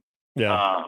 And the other key memory from that is a buddy of mine beat out a couple 6-year-olds for a Derviner Slinger t-shirt. I would buy off of him when he found out that it was too large for him, that I wore for like every intramural basketball game in college. So those are fond memories. But yeah, I mean, Columbus Fremont's a big rivalry. It always sort of has been. I grew up with Columbus Norfolk meaning more to me, and particularly in baseball. Like that was a team we absolutely, like you knew that was on your schedule. That really mattered. It was the same way for football and basketball. Fremont, I think it was a bigger deal when Columbus was better at sports than certainly when I was in high school there. Yeah. And they had a really strong rivalry. But yeah, Fremont, Norfolk, Grand Island, all within an hour. I would consider those to be the top 3 of the Columbus rivals. Shafe, the football happenings this week in Nebraska, it's been kind of quiet the last couple of days with no media availability, but we did learn there were more single digits that were handed out. Now you have, which is just, it's fun to see a big boy with a big midsection wearing 0. I don't know why, but Nash Hutmacher, I just think that's a fun sight. But also, I don't think any of us are surprised. John Bullock also getting a number 5 jersey. And then you get Nick Henrich. Henrich is interesting to me just based off what he's coming back from and how he ultimately would fit in this defense. But I think you continue to see his fall and just his stock continue to rise. When you think of that defense, how important to you is Nick Henrich when it comes to the overall productivity of this defense? Well, I mean, I think he's one of those guys that I watched in high school and was just convinced he was going to be a great college player. And it has not worked for him from a health standpoint. He's been pretty banged up most of his career. It felt like he struggled in terms of stuff that went east-west, like there was maybe a little bit too much thinking. Because this guy was just the ultimate read, react, hit, you're down linebacker. And I don't know. We've had a lot of great players come through, but like Nick Henrich senior year was really, really good. Yeah. And so I want him to cash in on that. I mean, he's a top 100 player in the country. It was a huge recruiting win for Scott Frost and the coaching staff at the time to keep him away from Iowa and Wisconsin, where you just know if Nick Henrich ended up at either one of those schools, you're talking about an all Big Ten type linebacker. So I think that upside is still very much there. I'm curious how this is all going to work because Luke Reimer, another one of these single-digit numbers, 3, what I would have thought would have been more of your interior linebackers. Are all 3 of these guys going to be on the field at the same time? Right. Like, how does that work in a 3-3-5? Where does that leave you with the Jamari Butlers and the MJ Shermans and guys of that nature? So there's a lot of intrigue I have with how this is all going down too. And so part of it is that. But yeah, I'm very happy to see Nick Henrich. Someone that I think some of the fans have kind of written off at this point, appearing. And then I also think, and correct me if I'm wrong here, the polar bear is wearing 0. Yeah. It feels like they need a sign on there that denotes that it's below 0. It is. freezing. Yeah. There's a This yeah. kind of weather. I know. There's a broadcasting cliche in That was I think I the like it. mentions when that was first released on Twitter last night, or sorry, X, last night, the amount of polar bear Sub-Zeros were running rampant. I didn't see you mentioning that, but Sub-Zero. Now just plain 0.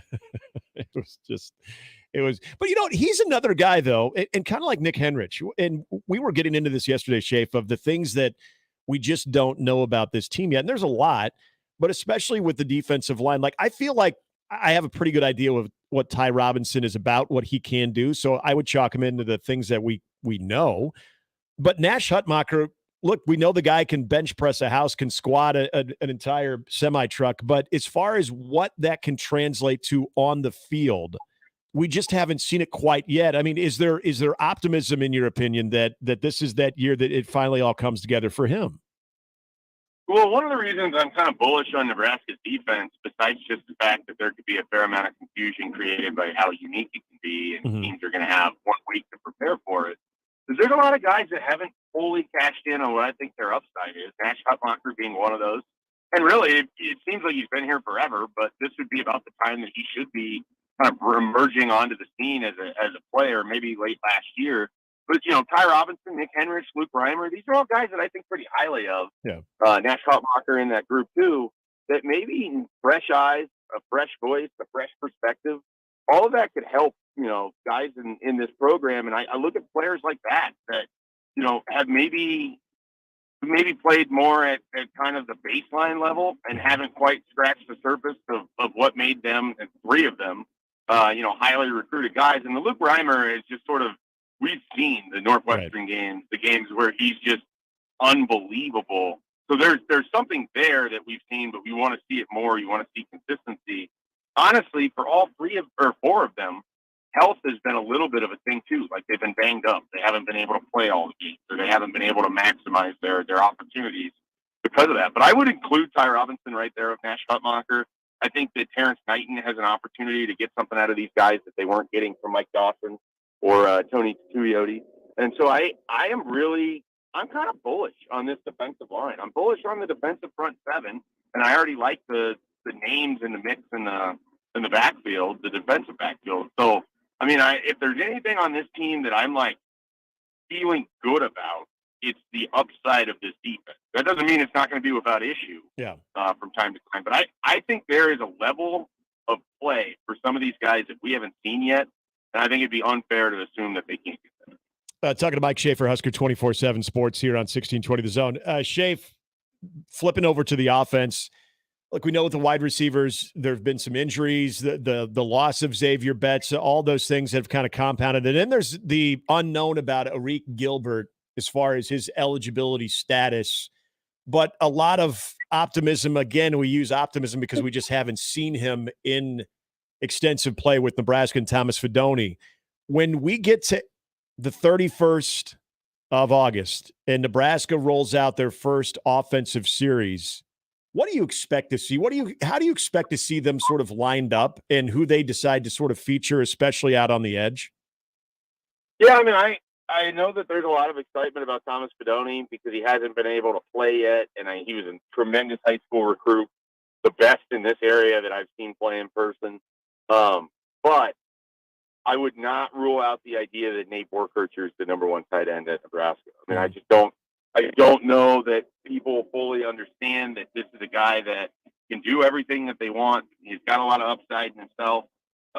He's from the tight end factory that is Aurora, apparently. And, he's impressed multiple coaching staff. And so I don't know what's going to happen with Arik Gilbert. Right now, I'm assuming he's not going to be eligible to play.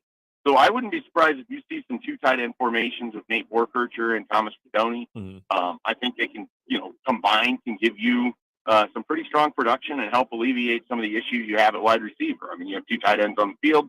You don't necessarily have to have another wide receiver out there, so it allows you to get through with a little bit thinner of a room. I think they can be creative in that regard. I think Janiron Bonner can be involved to sort of help with that. I mean, I think we're going to see a lot of Billy Kemp.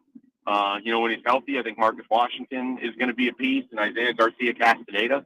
But after that, a lot of question marks, and so I think you lean on those tight ends. And I think they have guys in that room that can be significantly better players than what you might expect right now here on August, whatever today, 18th.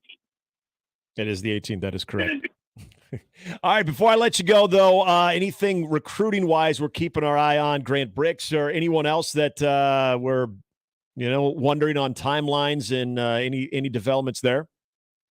There's two guys that have kind of talked quite a bit that they want to make a decision before their senior year starts. Amari Sanders is down in Florida as a defensive back. Grant Bricks is over there in Logan, Iowa, offensive lineman. So those are two guys maybe over the next week we could see some movement from. I think Sanders starts today. I'd have to double check on that. So we'll see. Sanders has been a little bit reserved in terms of, I think he still wants to take some other visits, but I also think he may want to protect the spot in Nebraska's class. So we'll see what happens with that one. Grant, I mean, that's a tough thing to read. When I was out there, I felt really good about Nebraska, and I thought Oklahoma and Kansas State were in the mix. The more that I've heard, it seems like it's a Nebraska-Oklahoma battle. I think proximity is going to be a big thing. It's only 90 minutes from Logan to Lincoln. And I think he feels really good about Matt Rule and kind of the upside of this program. I expect the decision will be announced. But if he chooses to push it back, it wouldn't be the biggest shock ever. I mean, he's a really interesting recruit, and it's a really interesting recruitment, and it's a big one. I mean, Nebraska really wants to win it. You want to continue to build up front, and a guy like Grant Bricks can help you with that. Mike Schaefer, Husker 24/7 Sports. Schaefer, enjoy the rest of the day. I'm assuming you're heading out to practice. Have a great weekend, and we will be talking to you soon, my man. All right, have a good one, guys. Mike Schaefer. And yes, practice will be wrapping up right around 10:15, just after we get off the air, and they will be talking with Tony White and a couple of players. So more media availability after 2 days. It felt like a week, man, of just no real news out of Lincoln.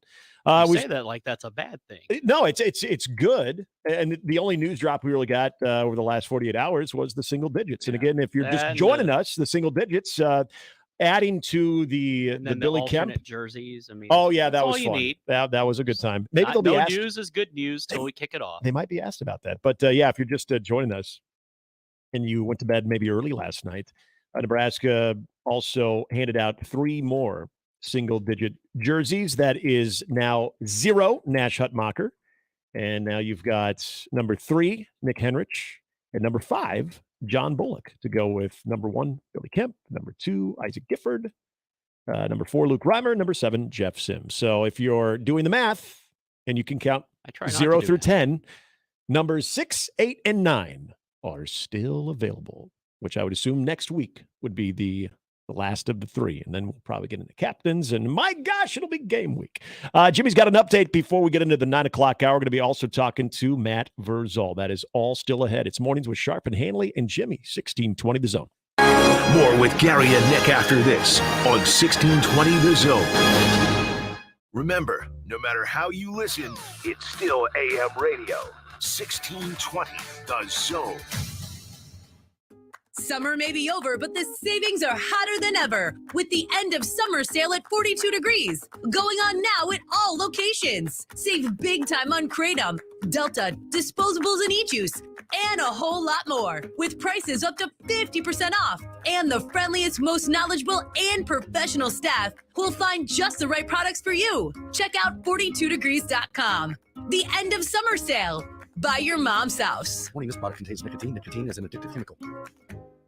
Attention taxpayers, ready for some bad news? With $80 billion in new funding from Congress, the IRS has launched their most aggressive hiring campaign ever to ramp up enforcement. If you're ignoring your taxes, don't delay another minute because your paycheck, your bank account, even your home or business could already be at risk. Now, here's the good news. Optima Tax Relief, America's #1 tax relief firm, can get to work immediately, helping to protect you from the IRS. A+ rated by the Better Business Business Bureau, their tax attorneys and licensed professionals are experts at resolving tax problems. Let them help determine if you qualify for the Fresh Start Initiative or other powerful IRS tax assistance programs. Take control. Call Optima Tax Relief now for a free consultation. Call 800-567-2261. 800-567-2261. 800-567-2261. Optima Tax Relief. Some restrictions apply. For complete details, please visit OptimaTaxRelief.com. Hi, everybody. Kent Pavelka here to talk about your local concrete experts at Everlevel Concrete Repair. Now, if you have cracked or uneven concrete, Everlevel can do it all with their complete repair solutions. They fix cracks, lift sunken slabs, and protect the surface, all at a fraction of the price compared to replacement. And better yet, they offer long-term transferable warranties. I'm so glad I chose Everlevel for my driveway. Give them a call for your free inspection. That's Everlevel, Everlevel, Everlevel. Try saying that 3 times fast. That's Mike saying good morning. It's the best he can do right now. Yeah, not a cloud in the sky. What Mike could use is a fresh start. And Irish Spring Body Wash. The fresh scent of Irish Spring and those sensational Irish Spring suds are just the reset Mike needs. Now he's ready To go to work. It's Sunday. Irish Spring. When the spring hits you, you're ready. Pick up Irish Spring at Walmart today. What's holding you back from learning the language you've always wanted to know? Too hard. Takes too long. Not with Babbel. Babbel's lessons take just 15 minutes a day. 15 minutes isn't long. Nope. And they're fun. Fun isn't hard. Right. Babbel's interactive lessons, podcasts, games, and more make it fun and engaging, so you don't realize you're learning a language, but you are. And Babbel's lessons are built around real life. You can choose from topics like travel, business, relationships, and more. You'll learn what matters most to you. Plus, Babbel's lessons are designed to get you speaking right away. In 3 weeks, you're able to start having conversations. Just 3 weeks. Even better. Since Babbel's lessons are designed by language experts and voiced by real native speakers, you'll get the accents just right and be able to carry on conversations with confidence. Learning a language with Babbel doesn't take long. And with Babbel, it isn't hard. It's perfect. And now, try Babbel free at Babbel.com. That's Babbel.com. Babbel.com. Your exclusive home for Royals baseball in Omaha. Right up the middle, base hit, and the Royals are a winner. 1620, The Zone. And we're back. Mornings with Sharp and Handley. Here's Gary, Nick, and Jimmy on 1620 The Zone.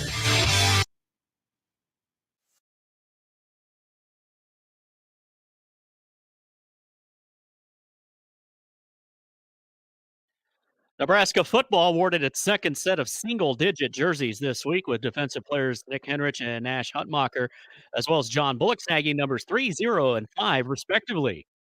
Sounds like your pick 3 numbers. Good luck, everybody. Omaha Soccer scores 4 times to win their season opener over Southern Utah on Thursday night. The Mavs begin their season with a record of 1-0. They'll host Utah Tech. Man, they're really picking on the state of Utah. They'll play that at Caniglia Field Sunday afternoon at 1 o'clock. Going to be warm. A 2-run homer. Also a 2-run homer in the 9th inning from Jose Briseño wasn't enough as the Storm Chasers drop a rain-delayed game to the Mud Hens of Toledo. Congratulations, Lou Brown, 4-2. Who's Lou Brown?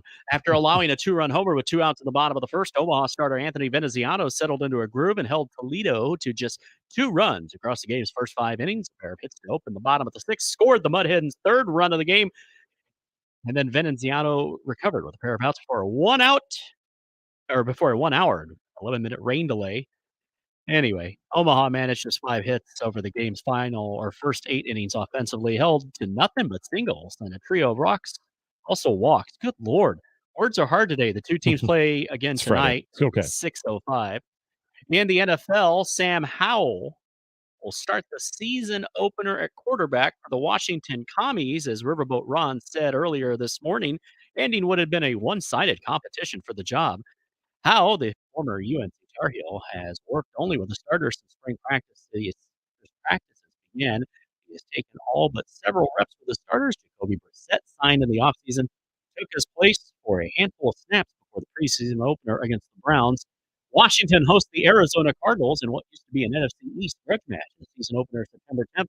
Mark Rippon is not walking through that door. Neither is Heath Schuler or Gus Farrar. Doug Williams. Yeah. Doug Williams, come on. In hockey puck, this one will really press the buttons on Nick. Former Blackhawks captain Jonathan Yeah. Toews, a free agent after 16 years. Chicago says he's stepping away from hockey to get healthy after playing in just 53 games last season. He says, I'd like to announce that I'm not fully retiring, but I'm taking some time away from the game again this season. He missed all of the 2020-21 season with symptoms of long COVID and chronic immune response syndrome posted on social media. I cannot deny my love for the game of hockey and still feel passion for competing at my highest level. However, these last few seasons have been very difficult considering my health challenges. A three-time Stanley Cup champion, Toews had 15 goals and 16 assists last season. The final year of an 8-year, $84 million contract, Blackhawks general manager Kyle Davidson said at the end of the season that the team would not re-sign him.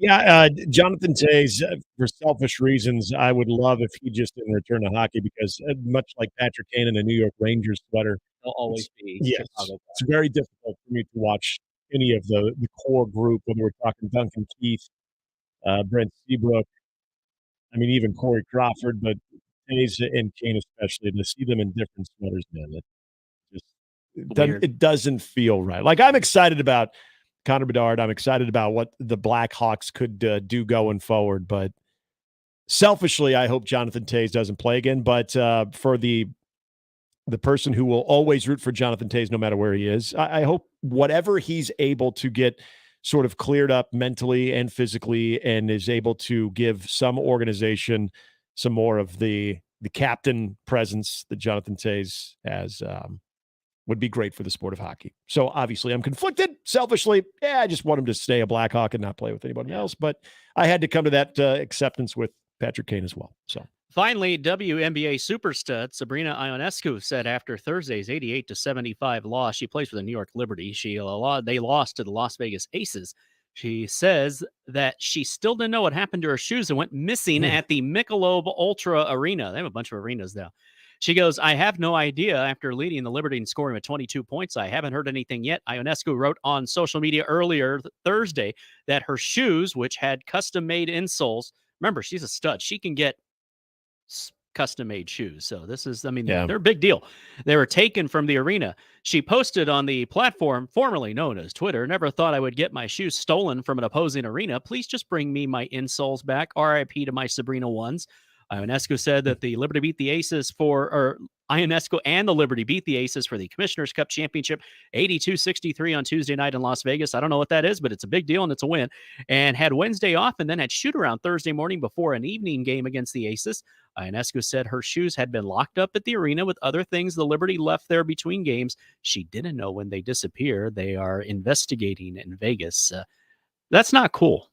No. She shouldn't have to worry about something like that. No, you wouldn't think so. Very not cool. So I hope she gets that stuff back. But then again, they will give her some. I'm sure she'll get some more shoes. Like they'll make more. She in the women's game, she's as good as it gets right now. Yeah. Thanks, Jimmy. When we return, we will get back into some college football conversation of the. Again, it's not a new model. It's not something that's happening, but this night commission of what they proposed in 2020 and what they're trying to bring back to the attention of the power brokers. But when we return, I also want to get into some of the Nebraska freshmen football players that you feel could have a big role. And there's a couple that I think are obvious, but another few that maybe don't get as much conversation as they should as far as the importance of their presence. And we will do all that. Also, Matt Verzel joins us as we get one more hour to go here on a Friday. It is Mornings with Sharp and Handley and Jimmy, 1620 The Zone. Mornings with Sharp and Handley returns in minutes on 1620 The Zone. 1620 The Zone. Traffic. From the Backlund Plumbing Time-Saving Traffic Center. We have no accidents to report at this time, but you can expect a bit of a slowdown from 80th to 72nd along Dodge. On Highway 370, be prepared for a significant delay from the I-80 East and West ramps all the way down to 114th. And along 204th, be prepared for a significant slowdown near Q Street. As always, remember to stay safe and wear your seatbelts. I'm Chris Scott. This time-saving traffic was brought to you by the Nebraska Lottery. Someone just won a beautiful new blue truck playing Trucks and Bucks 2023. So there are only 6 trucks left. Better get to a Nebraska Lottery retailer, buy a ticket, and play today. Top prize odds, 1 in 336,000. If the roof on your home or business received hail damage from the recent storm, there's only one call to make for an assessment. John Higgins Weather Guard, the local, trusted, and proven choice. No one has installed more DaVinci roofs, and there's a reason why John Higgins Weather Guard is the nation's leader. Community member, community supporter. Make the right call. John Higgins Weather Guard. John Higgins Weather Guard for the roofery. Make the right call. Acura of Omaha has more than 50 new Acuras in stock and ready for immediate delivery. All models, including Integras, TLXs, RDXs, and MDXs. Get the best price in just minutes at AcuraofOmaha.com. Did you know that radon is the #1 cause of lung cancer for non-smokers and that our region has some of the highest levels in the country? Radon Defense Midwest can test and fix your home. Visit radonradio.com for an exclusive offer for 1620 The Zone listeners. That's radonradio.com. If you're dreading back to school dinner nights or want to serve on football weekends, Timber Creek Pizza has an answer. Timber Creek Pizza Pub and Grill serves original pizzas with fresh ingredients. Try customer favorites like the 3 Oinks and a Moo or the Upset Grizzly Bear. Plus, there's daily specials and menu items like tacos, salads, wings, and burgers. Stop in and check out Timber Creek's family-friendly dining environment or order some carryout. Timber Creek Pizza Pub and Grill at 178th and Harrison and at timbercreekpizzaomaha.com. If you're hiring, it can feel like you're trying to find a needle in a haystack. You can hope the right person comes along, or you can just use ZipRecruiter. And now you can try it for free at ZipRecruiter.com/radio. In fact, ZipRecruiter has helped a lot of business owners find their needle in a haystack, like Marco, president of operations at Telly Tires and Auto Centers. Because Telly Tires has grown a lot in the last few years, Marco needed to hire everyone from a receptionist to a store manager to a head mechanic. ZipRecruiter helps me find all the right people, even the most difficult jobs to fill. ZipRecruiter helps me keep my business running. Take it from Marco and millions of other businesses who've used ZipRecruiter. ZipRecruiter can help you find the needle in the haystack.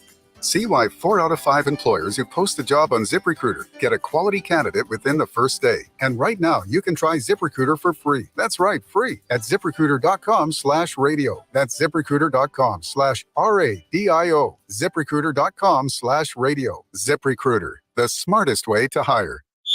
Let it fly. Your elevated sports bar experience. KOZN Bellevue, Omaha, Council Bluffs. This is 1620 The Zone. Now back to mornings with Sharp and Handley on 1620 The Zone.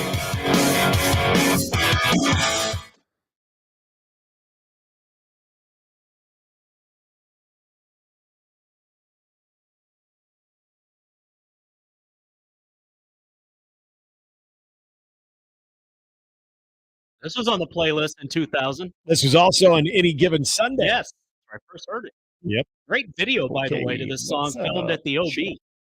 Okay. Yeah. Hey, did you know there's a Missouri law that essentially allows high school student athletes to earn money off their name, image, and likeness? But here's the caveat: only if they choose to attend in-state school.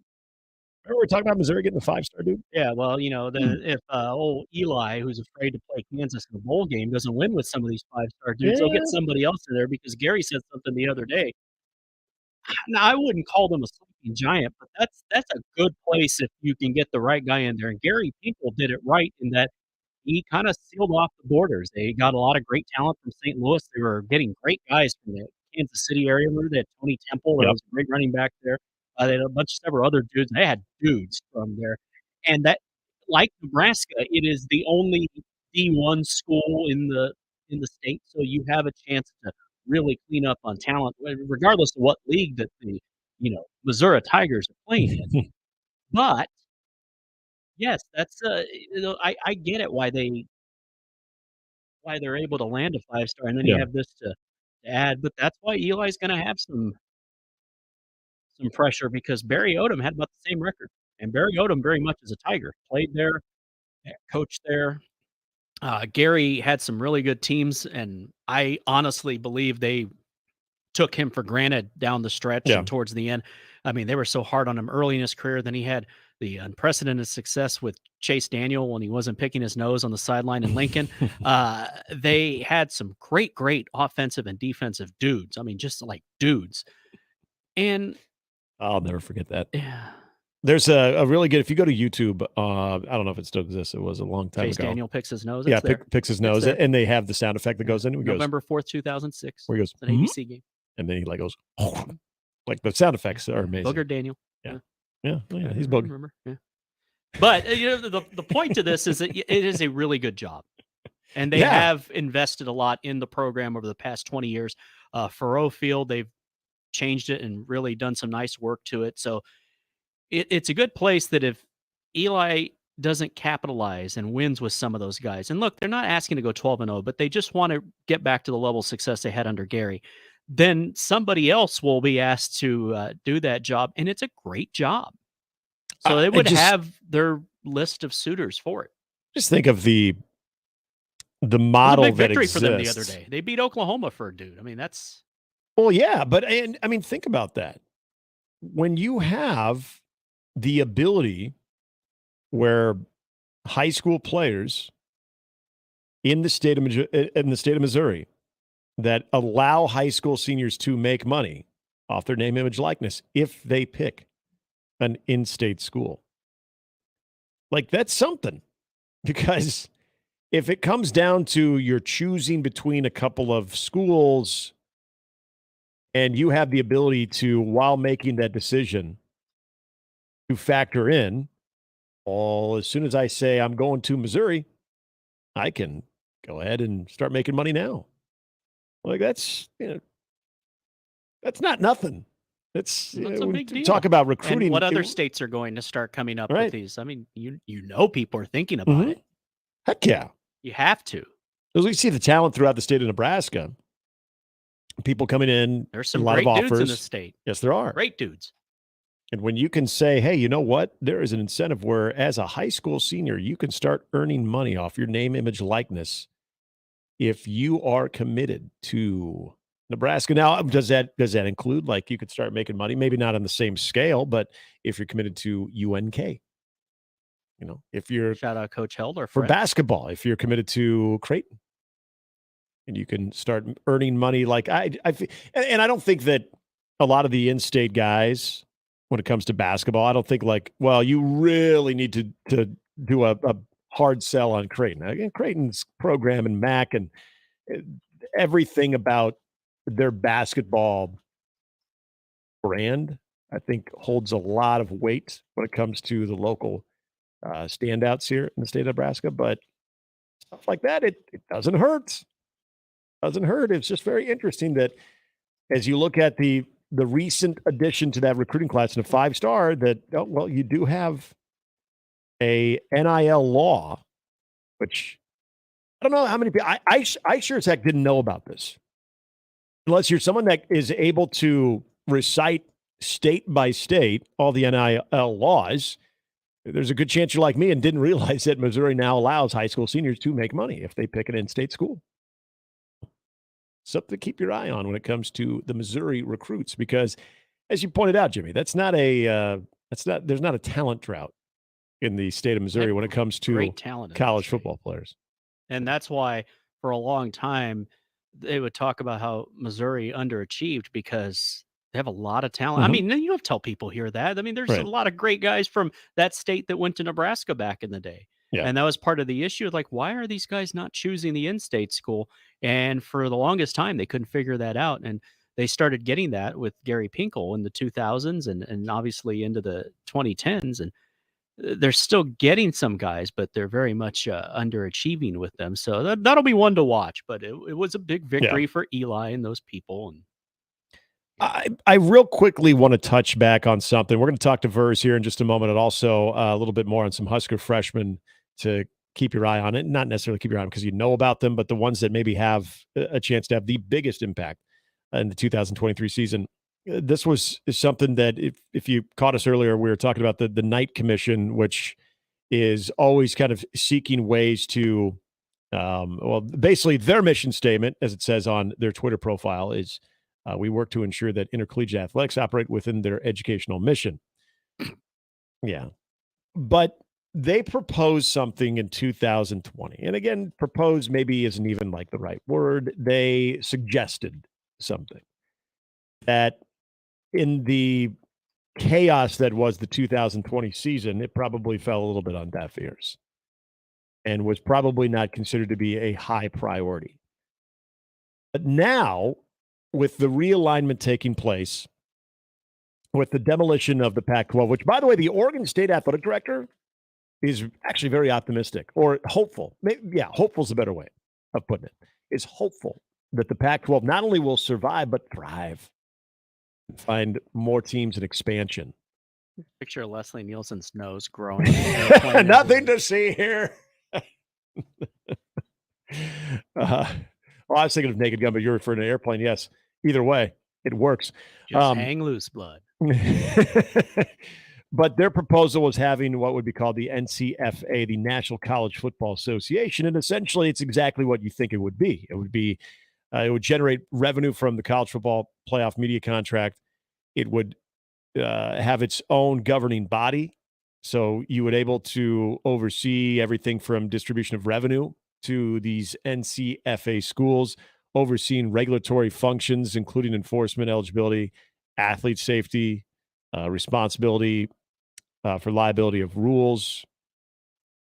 And you would essentially have what we've been talking about, where conferences essentially would not exist. They would have some type of conference that they would probably lay out, or divisions that they would lay out. But the NCFA, just like the NFL, they'd probably have, the National Football Conference, and they'd have the American Football Conference or some version of that.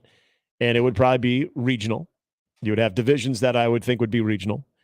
But Can more we call importantly, the Midwest one the Big Eight? oh, that would be fun.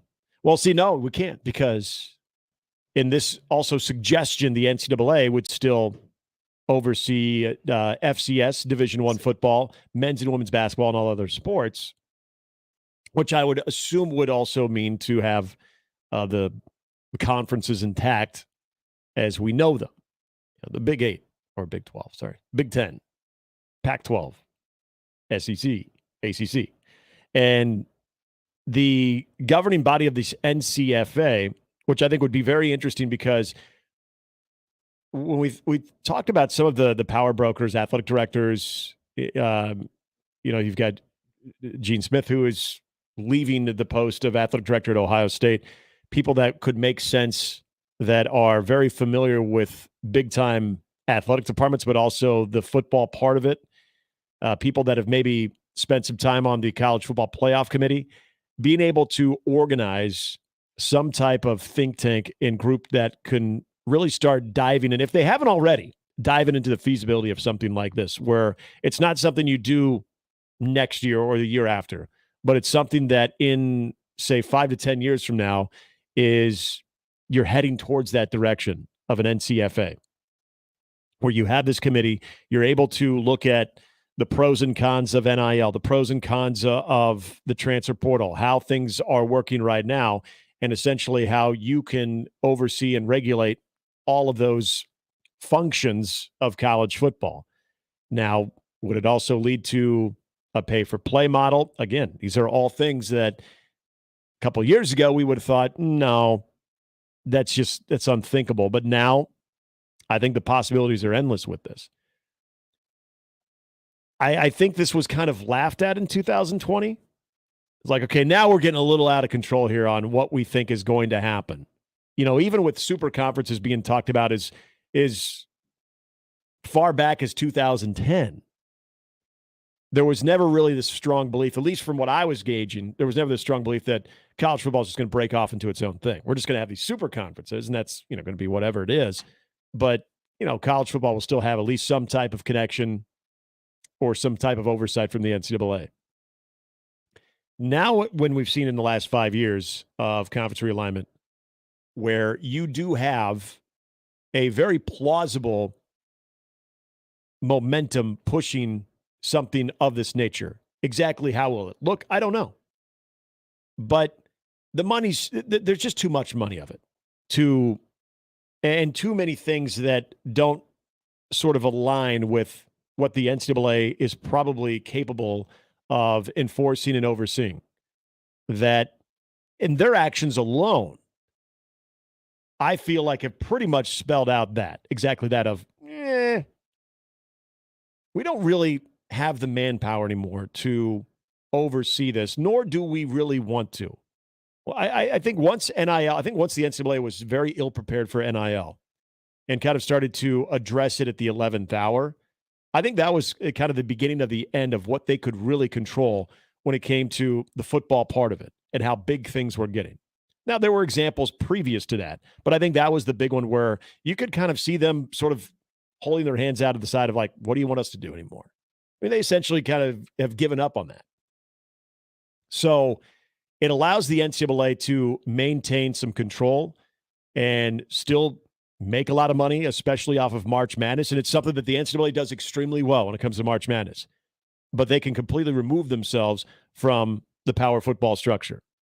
And they can say, you know what, college football playoff, you want it, you got it. You guys can oversee it. You can take care of all the enforcements and everything that we unfortunately cannot do. And you guys can make your money. We'll continue to lean in on our championship events, basically the main one, March Madness.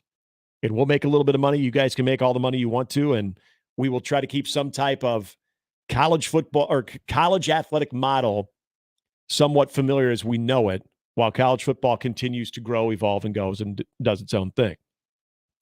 It's something that is, I think, very interesting to take a look at as far as how this model would be. And it's still, there's some vague elements of it, but it's just interesting. In 2020, this was something that was completely kind of thumbed through and like just kind of laughed at. Now it seems like this could be our reality of college football here in the next 5 to 10 years. I would bet by 10 years, this is something that is, at least some version of this is very real. I think it's less than that. It could be. Might be before the end of the decade. Yeah, I think a 5 to 10 year window. We're headed there. Yep. Because give me one reason why it's not based on the way everything is accelerated. Right. No, you're right. Oh, that won't happen. Oh, I mean, they won't right. join this. Oh, they have. Yep. Oh, they won't go from the Pac-12 to the Big Ten. Oh, that's happened. It's all happening. The timetables have moved up, and yeah, I mean, things are moving a lot quicker now because I think eventually you want to know where the bottom is. You want to know where, okay, what's the final model going to look like so we can finally just dig in, lean into it, and we know that is the way we're going to do things for not just years to come, but decades to come. For as a fan, that's all I want to know. The stuff is exhausting trying to keep up with it, and the volatility of it is hard to get excited about it until you know what the end result's going to be. Just give me back my video game next summer. That's all I ask for. That's a good start. All right, Matt Verzal joining us next. We're going to talk, we'll get into a lot of stuff with Verz as he's up, and then we'll also talk a little freshman Nebraska football. Some of the freshman impact players before we get out of here. It's Mornings with Sharp and Handley, 1620 The Zone. Gary Sharp, Nick Handley, and Jimmy Chavez. Mornings with Sharp and Handley. Weekdays 6 to 10. On 1620 The Zone and 1620thezone.com. Mornings on 1620 The Zone is brought to you by MD West One Orthopedics, Neurosurgery, and Spine.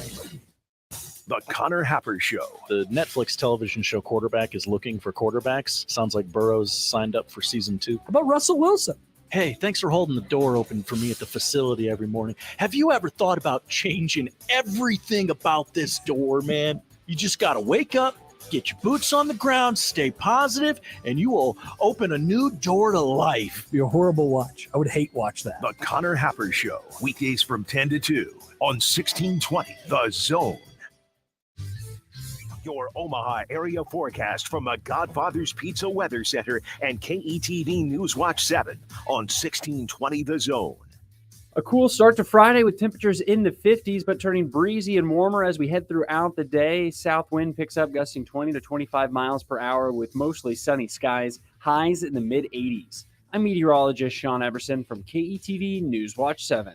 There's Unlimited Pro, Unlimited Obsidian, Unlimited Mini, Unlimited No Limit. At Cox Mobile, we know other mobile companies have puzzling data plans. Shouldn't it be easier? That's why Cox Mobile has 2 simple plans. Choose between pay-as-you-gig or unlimited and change plans anytime. Finally, something that actually fits you. All while running on the network with unbeatable 5G reliability. Cox Mobile. We're different because you're different. Cox postpaid internet required 5G reliability is measured by Ookla LLC in the U.S. to H 2023. Results may vary. Not endorsement. Wi-Fi not tested. Other restrictions apply. Learn more at cox.com/mobile.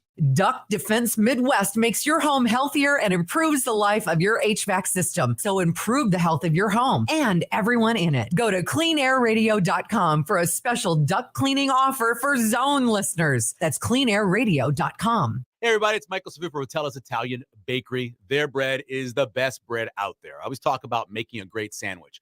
And of course, it involves some wonderful proteins and maybe your favorite condiment on there and some lettuce, tomato, pickle. Whatever you're going to put on there, it all starts with one thing, and that's Rotella's Italian Bakery bread. One of the best places to get it is 108th and Harrison because that's the source, and that's where the great smells are as well. So if you're putting together a great sandwich, whether it is off the grill or just out of the kitchen, you want to start with Rotella's Italian Bakery bread. 100 years of doing it and doing it the right way. And one of the things that's great about Rotella's is they've adapted, right? Yeah, you have white bread and you have wheat bread, but you have the ciabatta now, and you have all kinds of breads to make sure that whatever you need, whether it's dietary restrictions or just a taste restriction, they have that for you. It's 100 years of making bread the right way. Check them out at 108th and Harrison for those free smells and great bread, or any of the local grocery stores around town. It's 100 years of tradition. It's Rotella's Italian Bakery bread. Don't miss this week's Zone Deal.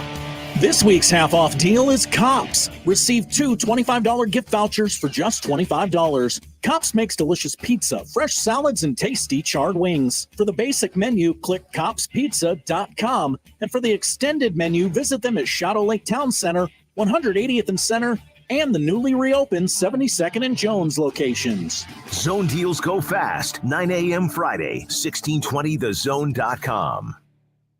And we're back. Mornings with Sharp and Handley. Here's Gary, Nick, and Jimmy on 1620 The Zone.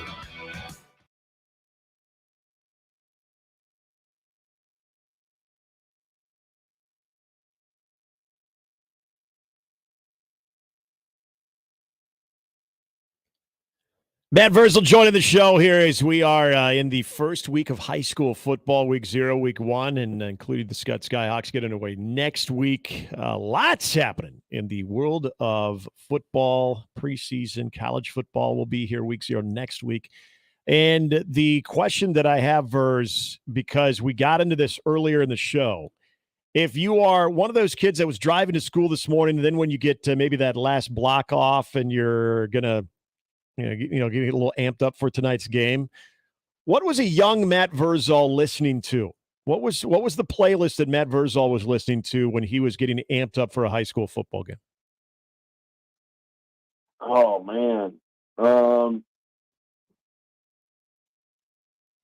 don't think I had a mix. I know I did have a mix. If there was one song though, you're like, I gotta hear it before every game. Yeah, I don't think there was one song though. I rotated them around.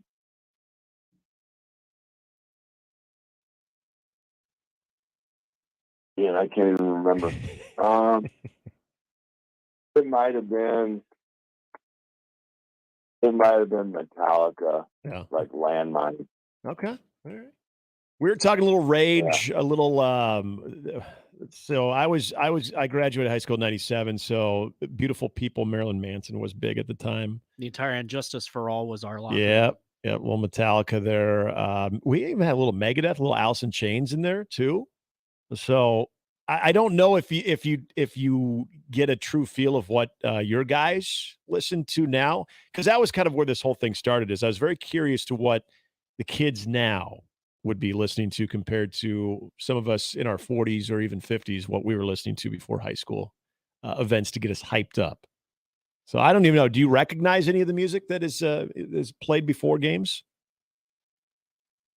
Oh yeah, I have to because the staff plays it when they're at work on their speaker. Oh, okay. All right. Yep. So know quite a bit of it. Don't know really any of the names of it, but yeah. Yep. So first of all, you guys are kind of in your final week of I guess camp before preparation too. So everything good? Is everyone kind of getting a little bit closer to where you want them to be for that first week? Yeah, I think so. Everybody's healthy and they're running around and ready to go. It's just the camp side of it now is so long that you just want to get a game in now. I mean, we've been running around for about a month, so probably as heat acclimated as we can be, and it's time to get a game on.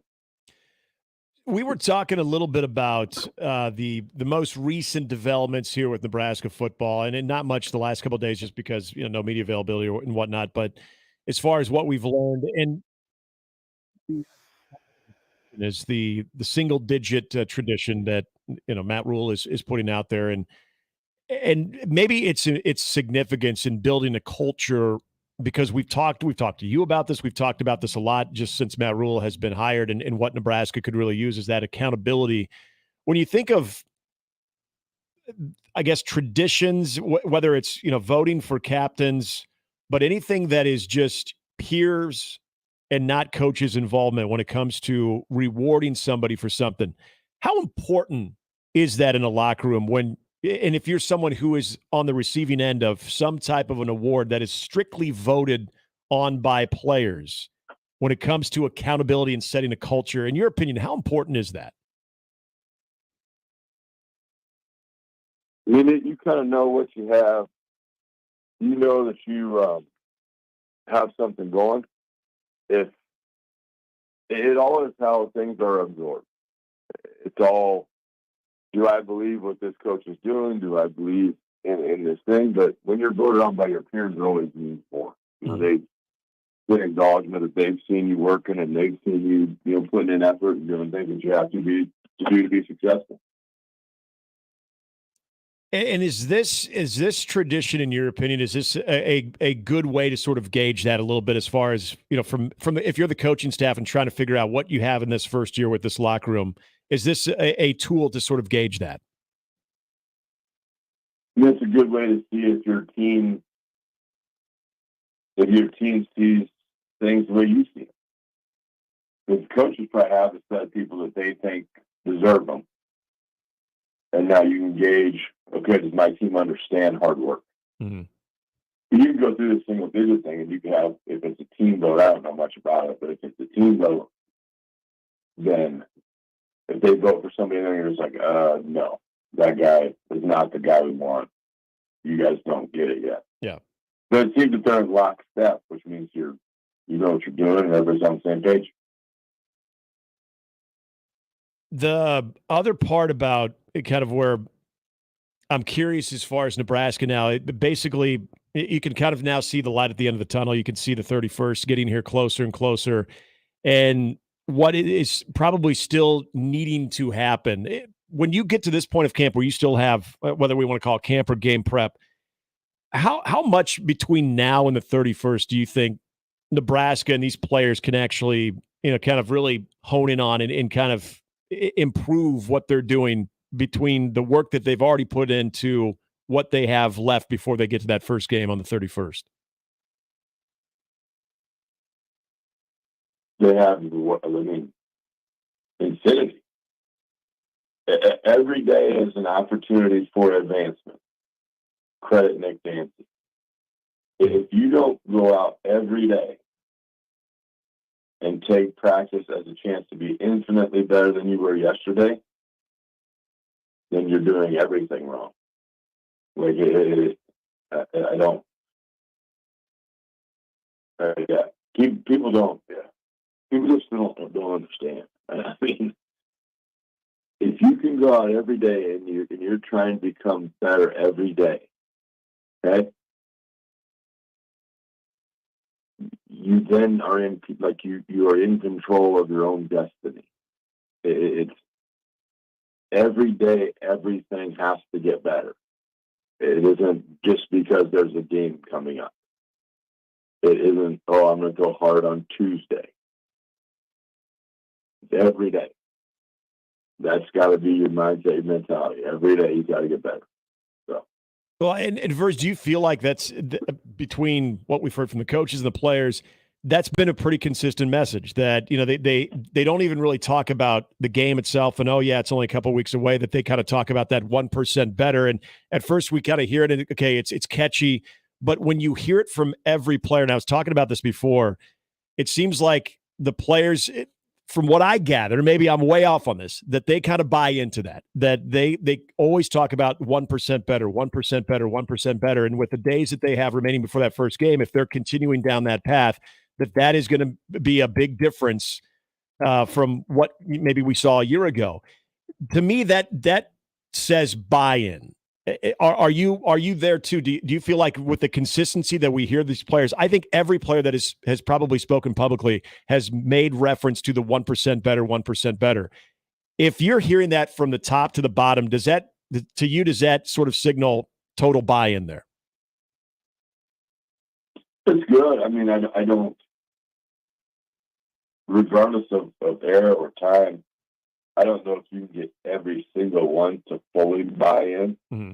I know there's still some that aren't, not in a bad way. They're still pressing the envelope.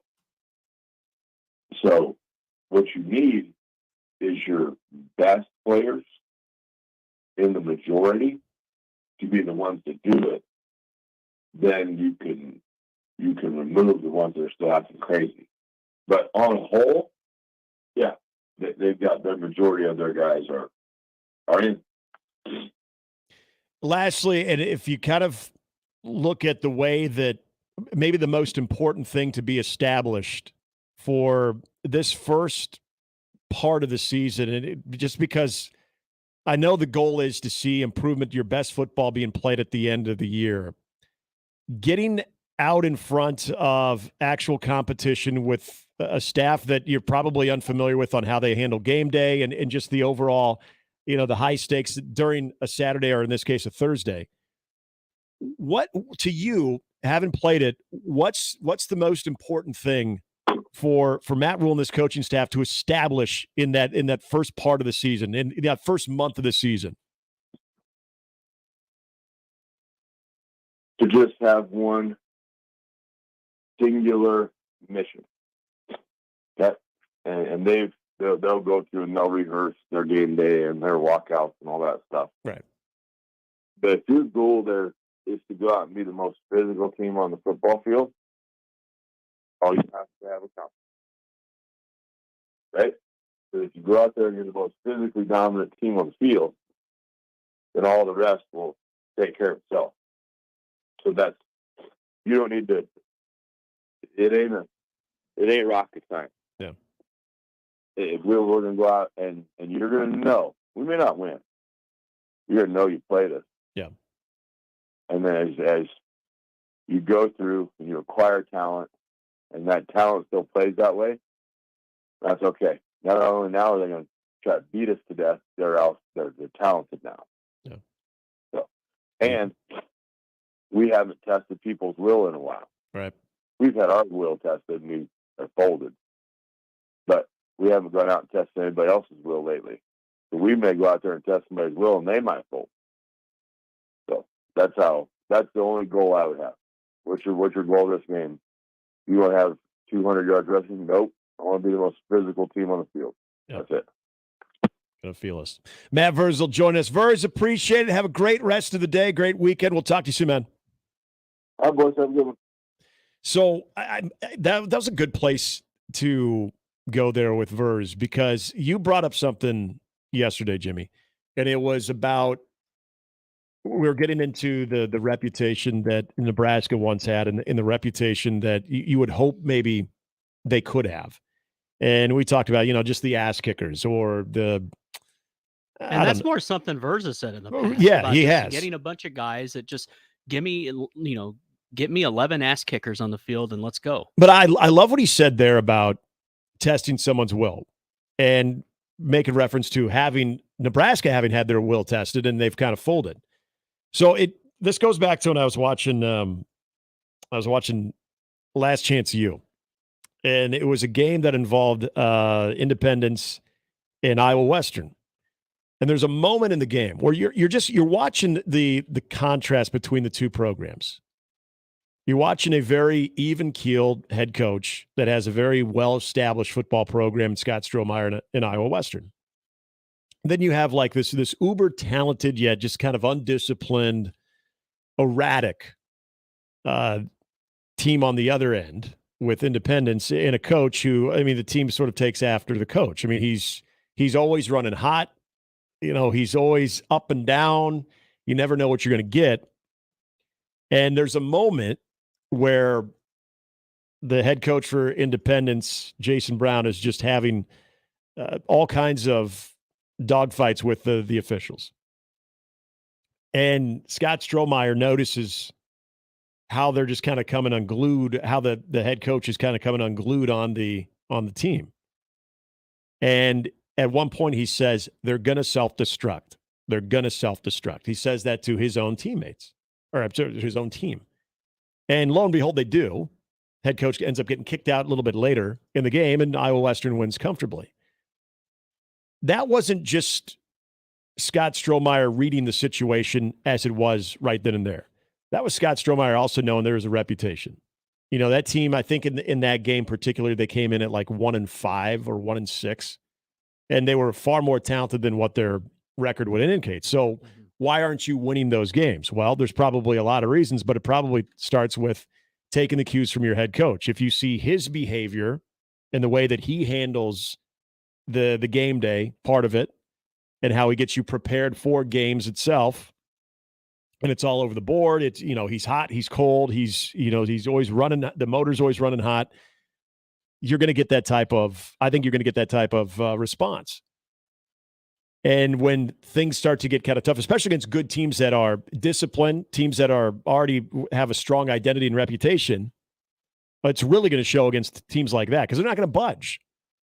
So many times we've seen Nebraska be that team that kind of ICC was like, where not necessarily Scott Frost barking at the officials the entire time or Mike Riley barking at the officials, but when it kind of came down to tomorrow, you knew who was going to budge. Yeah. You knew who was more likely to self-destruct and who wasn't. And when I think of the different goals that I would love to see Nebraska set out and accomplish, is almost exactly what Verz said there. And that is basically after every game, no matter who you play, did you feel Nebraska? After every game, did you walk away having them left their mark on you? Well, they'd take you to hell and back. Right. And there were many teams that lost the game before they even had one snap on the field because you would see them and they were just imposing. And I think as a kid growing up, but it's one thing to see them and be kind of intimidated. But then when you took that first shot from them, you realize, yeah, it's real. It's real. Yeah. And that's, I'm saying growing up and watching it from afar on TV, there was just an awe of this power that they played with both sides of the ball. Yeah. I mean, hell, even their special teams was elite. And now you think of going up and playing against them, and then you wonder how they won a lot of these games, 77-10. That's because, one, the talent was elite, super well coached. I mean, just like a well-oiled machine. But then there was that, it was imposing. And then they imposed their will on you. Well, I would be really curious to know. They look great getting off the bus, and they look better on the field, which is usually a bad combination for an opponent. Yeah, when you're backing that up, and that's why. Damn it, they're even better. I know we at some point, and hopefully it will happen very soon, because you'll start to see maybe a change when it comes to that reputation. But we heard it so many times about the all bus team. They look like dudes, but then you get to a certain part of the game and each coach is probably relaying a similar message that Scott Strohmeyer was to his team in that particular moment of how many times do you think a Big Ten coach said, don't worry, we got him? Even when, the Michigan game 2 years ago at night where Nebraska continued to punch back, place was electric. At what point did Jim Harbaugh or anybody on his coaching staff say, don't worry? They're going to be they're going to make they're going to make that key mistake. How many times did when Pat Fitzgerald and Northwestern would play other than the 2021 season. How many times did Pat Fitzgerald say, don't worry, we have them because they're going to have to avoid making that mistake. I mean, that was the reputation. And I don't even know if it was made publicly, and I don't think it needed to be made publicly. I think you would just watch it the way that, Iowa would go about playing Nebraska. I mean, the block punt in 2021, it was a moment in the game where even with the block punt, scoop, and score, That's a great point. It had Nebraska still leading. They were controlling that game for the most part. Logan Smothers was, for the most part, doing a nice job of leading the offense. That punt block, all of a sudden, it shook them to the core, including the head coach. And he kind of admitted it after the game. Like, no. Relax. Relax. Like, no, you're still winning the game. Okay, so that happened. We're in good shape. Yeah. You don't let that mistake compound into more that all of a sudden completely change the game. And when you look at it, all of a sudden, you're trailing. Don't worry, they'll blow it in the ninth. Yeah, I mean, that's what I would assume, Kirk Ferentz. But joking, that Iowa game's a good example. They're saying, hang in there. Yeah. Just stick with it. Okay, we got the break we needed. Now we know we just put a lot of pressure on them, and we know how they're going to respond to it. Not very well, because they have a reputation of doing that. Because they can't finish games. And it's not always, because they were penalized or because it was all about ball security. Like, it was a bunch of different things. Yeah, turnovers were one thing. Penalties were one thing. But just not having the confidence to finish off games. But also for a coaching staff to try to instill that confidence, it's all from preparation. It's having these guys prepare to succeed, that you've gone over every little thing. And they tell you, have faith in the game plan. Yeah. Trust in the game plan. But you've done it enough to where it, frontward and back.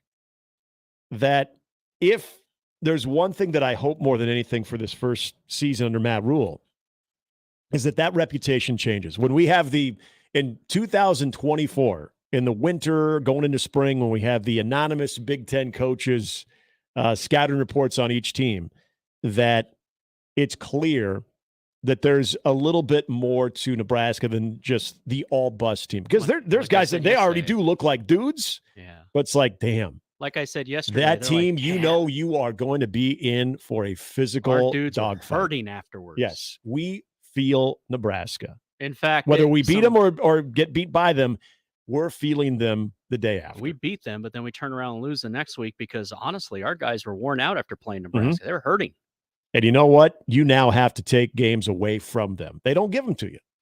Basically, they're like, You know? we're mad at them because they beat us. You got to beat them. They don't beat themselves. Like those things. Again, it doesn't sound so crazy to hope for that. It's not like, well, that's, dude, you might as well be asking for a 12-win season. No, because a lot of that comes from the attention to details that you at least want to believe is truly taking place with the building of this program under Matt Rule.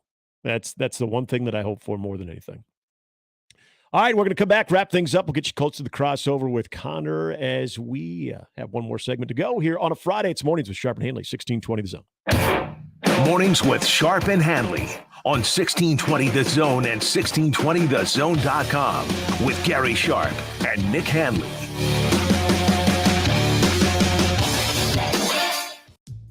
The best way to catch all the action is on 1620 The Zone. And no line for the bathroom. We're here again at Funplex asking the experts about all the excitement at the park this summer. You there, you just went down double trouble. Thoughts? 3, 2, 1. Dunk! Woohoo! Splash! Okay, sounds like a rush. Uh-huh. What about you? Gotta be Funplex Speedway, right? Indeed, words fail. It's time to let the fun drop at Funplex. Get your tickets now at fun-plex.com. Do you have big plans for your business? Get access and get growing. If you need a commercial loan or line of credit, the experts at Access Bank can help you get financing that fits your dreams. We're dedicated to supporting owners and entrepreneurs like you on a timeline that fits your schedule, because we're here for a reason, to help Omaha grow. Get started today at accessbank.com. That's accessbank.com. Member FDIC. For the ones who work hard to ensure their crew can always go the extra mile, and the ones who get in early so everyone can go home on time. There's Grainger, offering professional-grade supplies backed by product experts so you can quickly and easily find what you need. Plus, you can count on access to a committed team ready to go the extra mile for you. Call, click Grainger.com, or just stop by. Grainger, for the ones who get it done. Hey, Connor, what's up? So, you're getting an Auto Express Lane certificate in less than a year? I need to put my career in the fast lane. And Jenny, in just 5 months, you earned a veterinary assistant certificate? It's kind of a pet project. JC, is that blood? Yeah, I'll be certified as a phlebotomy tech in just 5 months. A positive, JC? Earn a career certificate in less than a year. Get started at mccneb.edu/adults. Classes start September 5th. This is me at MCC. If you're hiring, it can feel like you're trying to find a needle in a haystack. You can hope the right person comes along, or you can just use ZipRecruiter. And now you can try it for free at ZipRecruiter.com/radio. In fact, ZipRecruiter has helped a lot of business owners find their needle in a haystack, like Marco, president of operations at Telly Tires and Auto Centers. Because Telly Tires has grown a lot in the last few years, Marco needed to hire everyone from a receptionist to a store manager to a head mechanic. ZipRecruiter helps me find all the right people, even the most difficult jobs to fill. ZipRecruiter helps me keep my business running. Take it from Marco and millions of other businesses who've used ZipRecruiter. ZipRecruiter can help you find the needle in the haystack. See why 4 out of 5 employers who post a job on ZipRecruiter get a quality candidate within the first day. And right now, you can try ZipRecruiter for free. That's right, free at ZipRecruiter.com/radio. That's ZipRecruiter.com/RADIO. ZipRecruiter.com/radio. ZipRecruiter, the smartest way to hire. Harrah's Council Bluffs presents Alter Bridge with Seven Dust, Thursday, August 31st at Stir Cove. Get tickets and check out the full entertainment lineup at StirCove.com. Stir Cove is an all-ages venue. Adam and Eve is not giving you 10% off and not 20% off or even 40%. Your discount is even bigger. AdamandEve.com is giving you a whopping 50% off. But why stop there? In addition to 50% off, you also get 10 free gifts. That includes a racy item for him, a sensuous toy for her, and something we know you'll both enjoy. Ooh. And 6 extra special bonus items that are sure to rev your engine, pique your curiosity, and even blow you away. And best of all, free shipping, always delivered in discreet packaging. So rethink your bedroom routine. Go to adamandeve.com and enter the station's exclusive code at checkout, free66, and get, you know the discount, 50% off almost any item and 10 tantalizing free gifts. That's free66. Again, free66. Mornings with Sharp and Handley on 1620 The Zone and 1620thezone.com.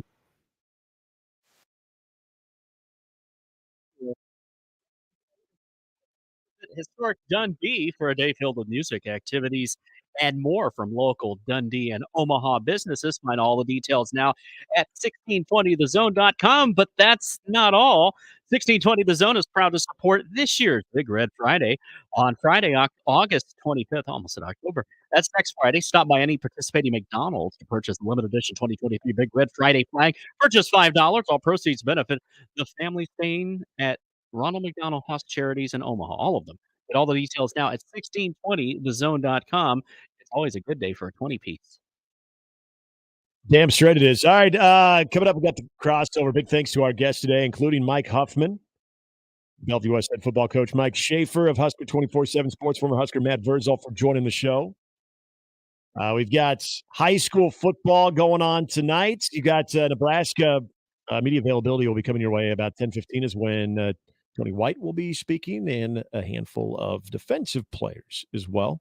So we'll get a little bit more thoughts from camp as Nebraska, you would think, is now starting to head a little bit closer to game prep mode. They're just sick of hitting each other. They want to hit somebody in a different uniform. That's right. Matt Rule is going to speak tomorrow after practice as well. Got a couple days off next week, too, before they get into full game week mode. Yep. So managing all of that. Again, best of luck to all the high school teams getting underway tonight and some of those Class A games. We mentioned Bellevue West hosting Creighton Prep, but also you've got the F&C Cup, Fremont taking on Columbus, Lincoln Northwest taking on Lincoln Pius X. Also, Papillion La Vista South is out at North Platts, and some good Class B games. Elkhorn North Beatrice, Blair hosting Norris tonight as well. Have a great season. Stay healthy. That's right. And again, for all the parents that have a new varsity player for the first time, may your drinks be cold and your food be yes, plentiful. And don't worry if Junior is on the ground, if he's pointing to the calf, most likely it's a cramp. Pickle juice. That'll happen. That will happen. About low 80s tonight, like we said. Yeah. It'll be a little warmer this weekend. Yeah, it's August. It doesn't really even matter. Like I've seen some of the opening weekends where it's been like optimal conditions, like in the 70s. You're Louisiana still Tech game in 1998, how hot it was in Lincoln. Yeah, so well, you're still going to get cramps, even if it's like very pleasant out because not drinking enough water. Well, that and everybody's they're going a little bit beyond the limits because it's the first game and you're getting into that game speed. It just happens that way. So, but yeah, looking forward to seeing a lot of high school football as we kick things off tonight. And then we'll be talking about this time next week. Week 0 college football and entering game week. Yeah. At that point, we'll only be just a little inside of a week away. It'll be 6 days from the Nebraska season started. So something about when you're driving around and you see the lights on tonight. Maybe you're going to a game tonight and you smell the popcorn and hear the marching bands. It's just smell the grills. It's just a good time during the year. Maybe Best time of the year. Maybe the best time. Something very, very pleasant about the sights and sounds that get underway tonight. Appreciate that. For Jimmy. Poetic. I thought I'd end on that note. For Jimmy, I'm Nick. Appreciate you tuning in. It's Mornings with Sharp and Handley. Again, Gary's back with us on Thursday. But coming up, we've got the crossover with Connor and Josh. Hope you guys have a great weekend. As my partner would say, Gary, go make some memories. Have a blast. Do it safe. And we will talk to you on Monday morning. It's Mornings Sharp and Handley, 1620 The Zone.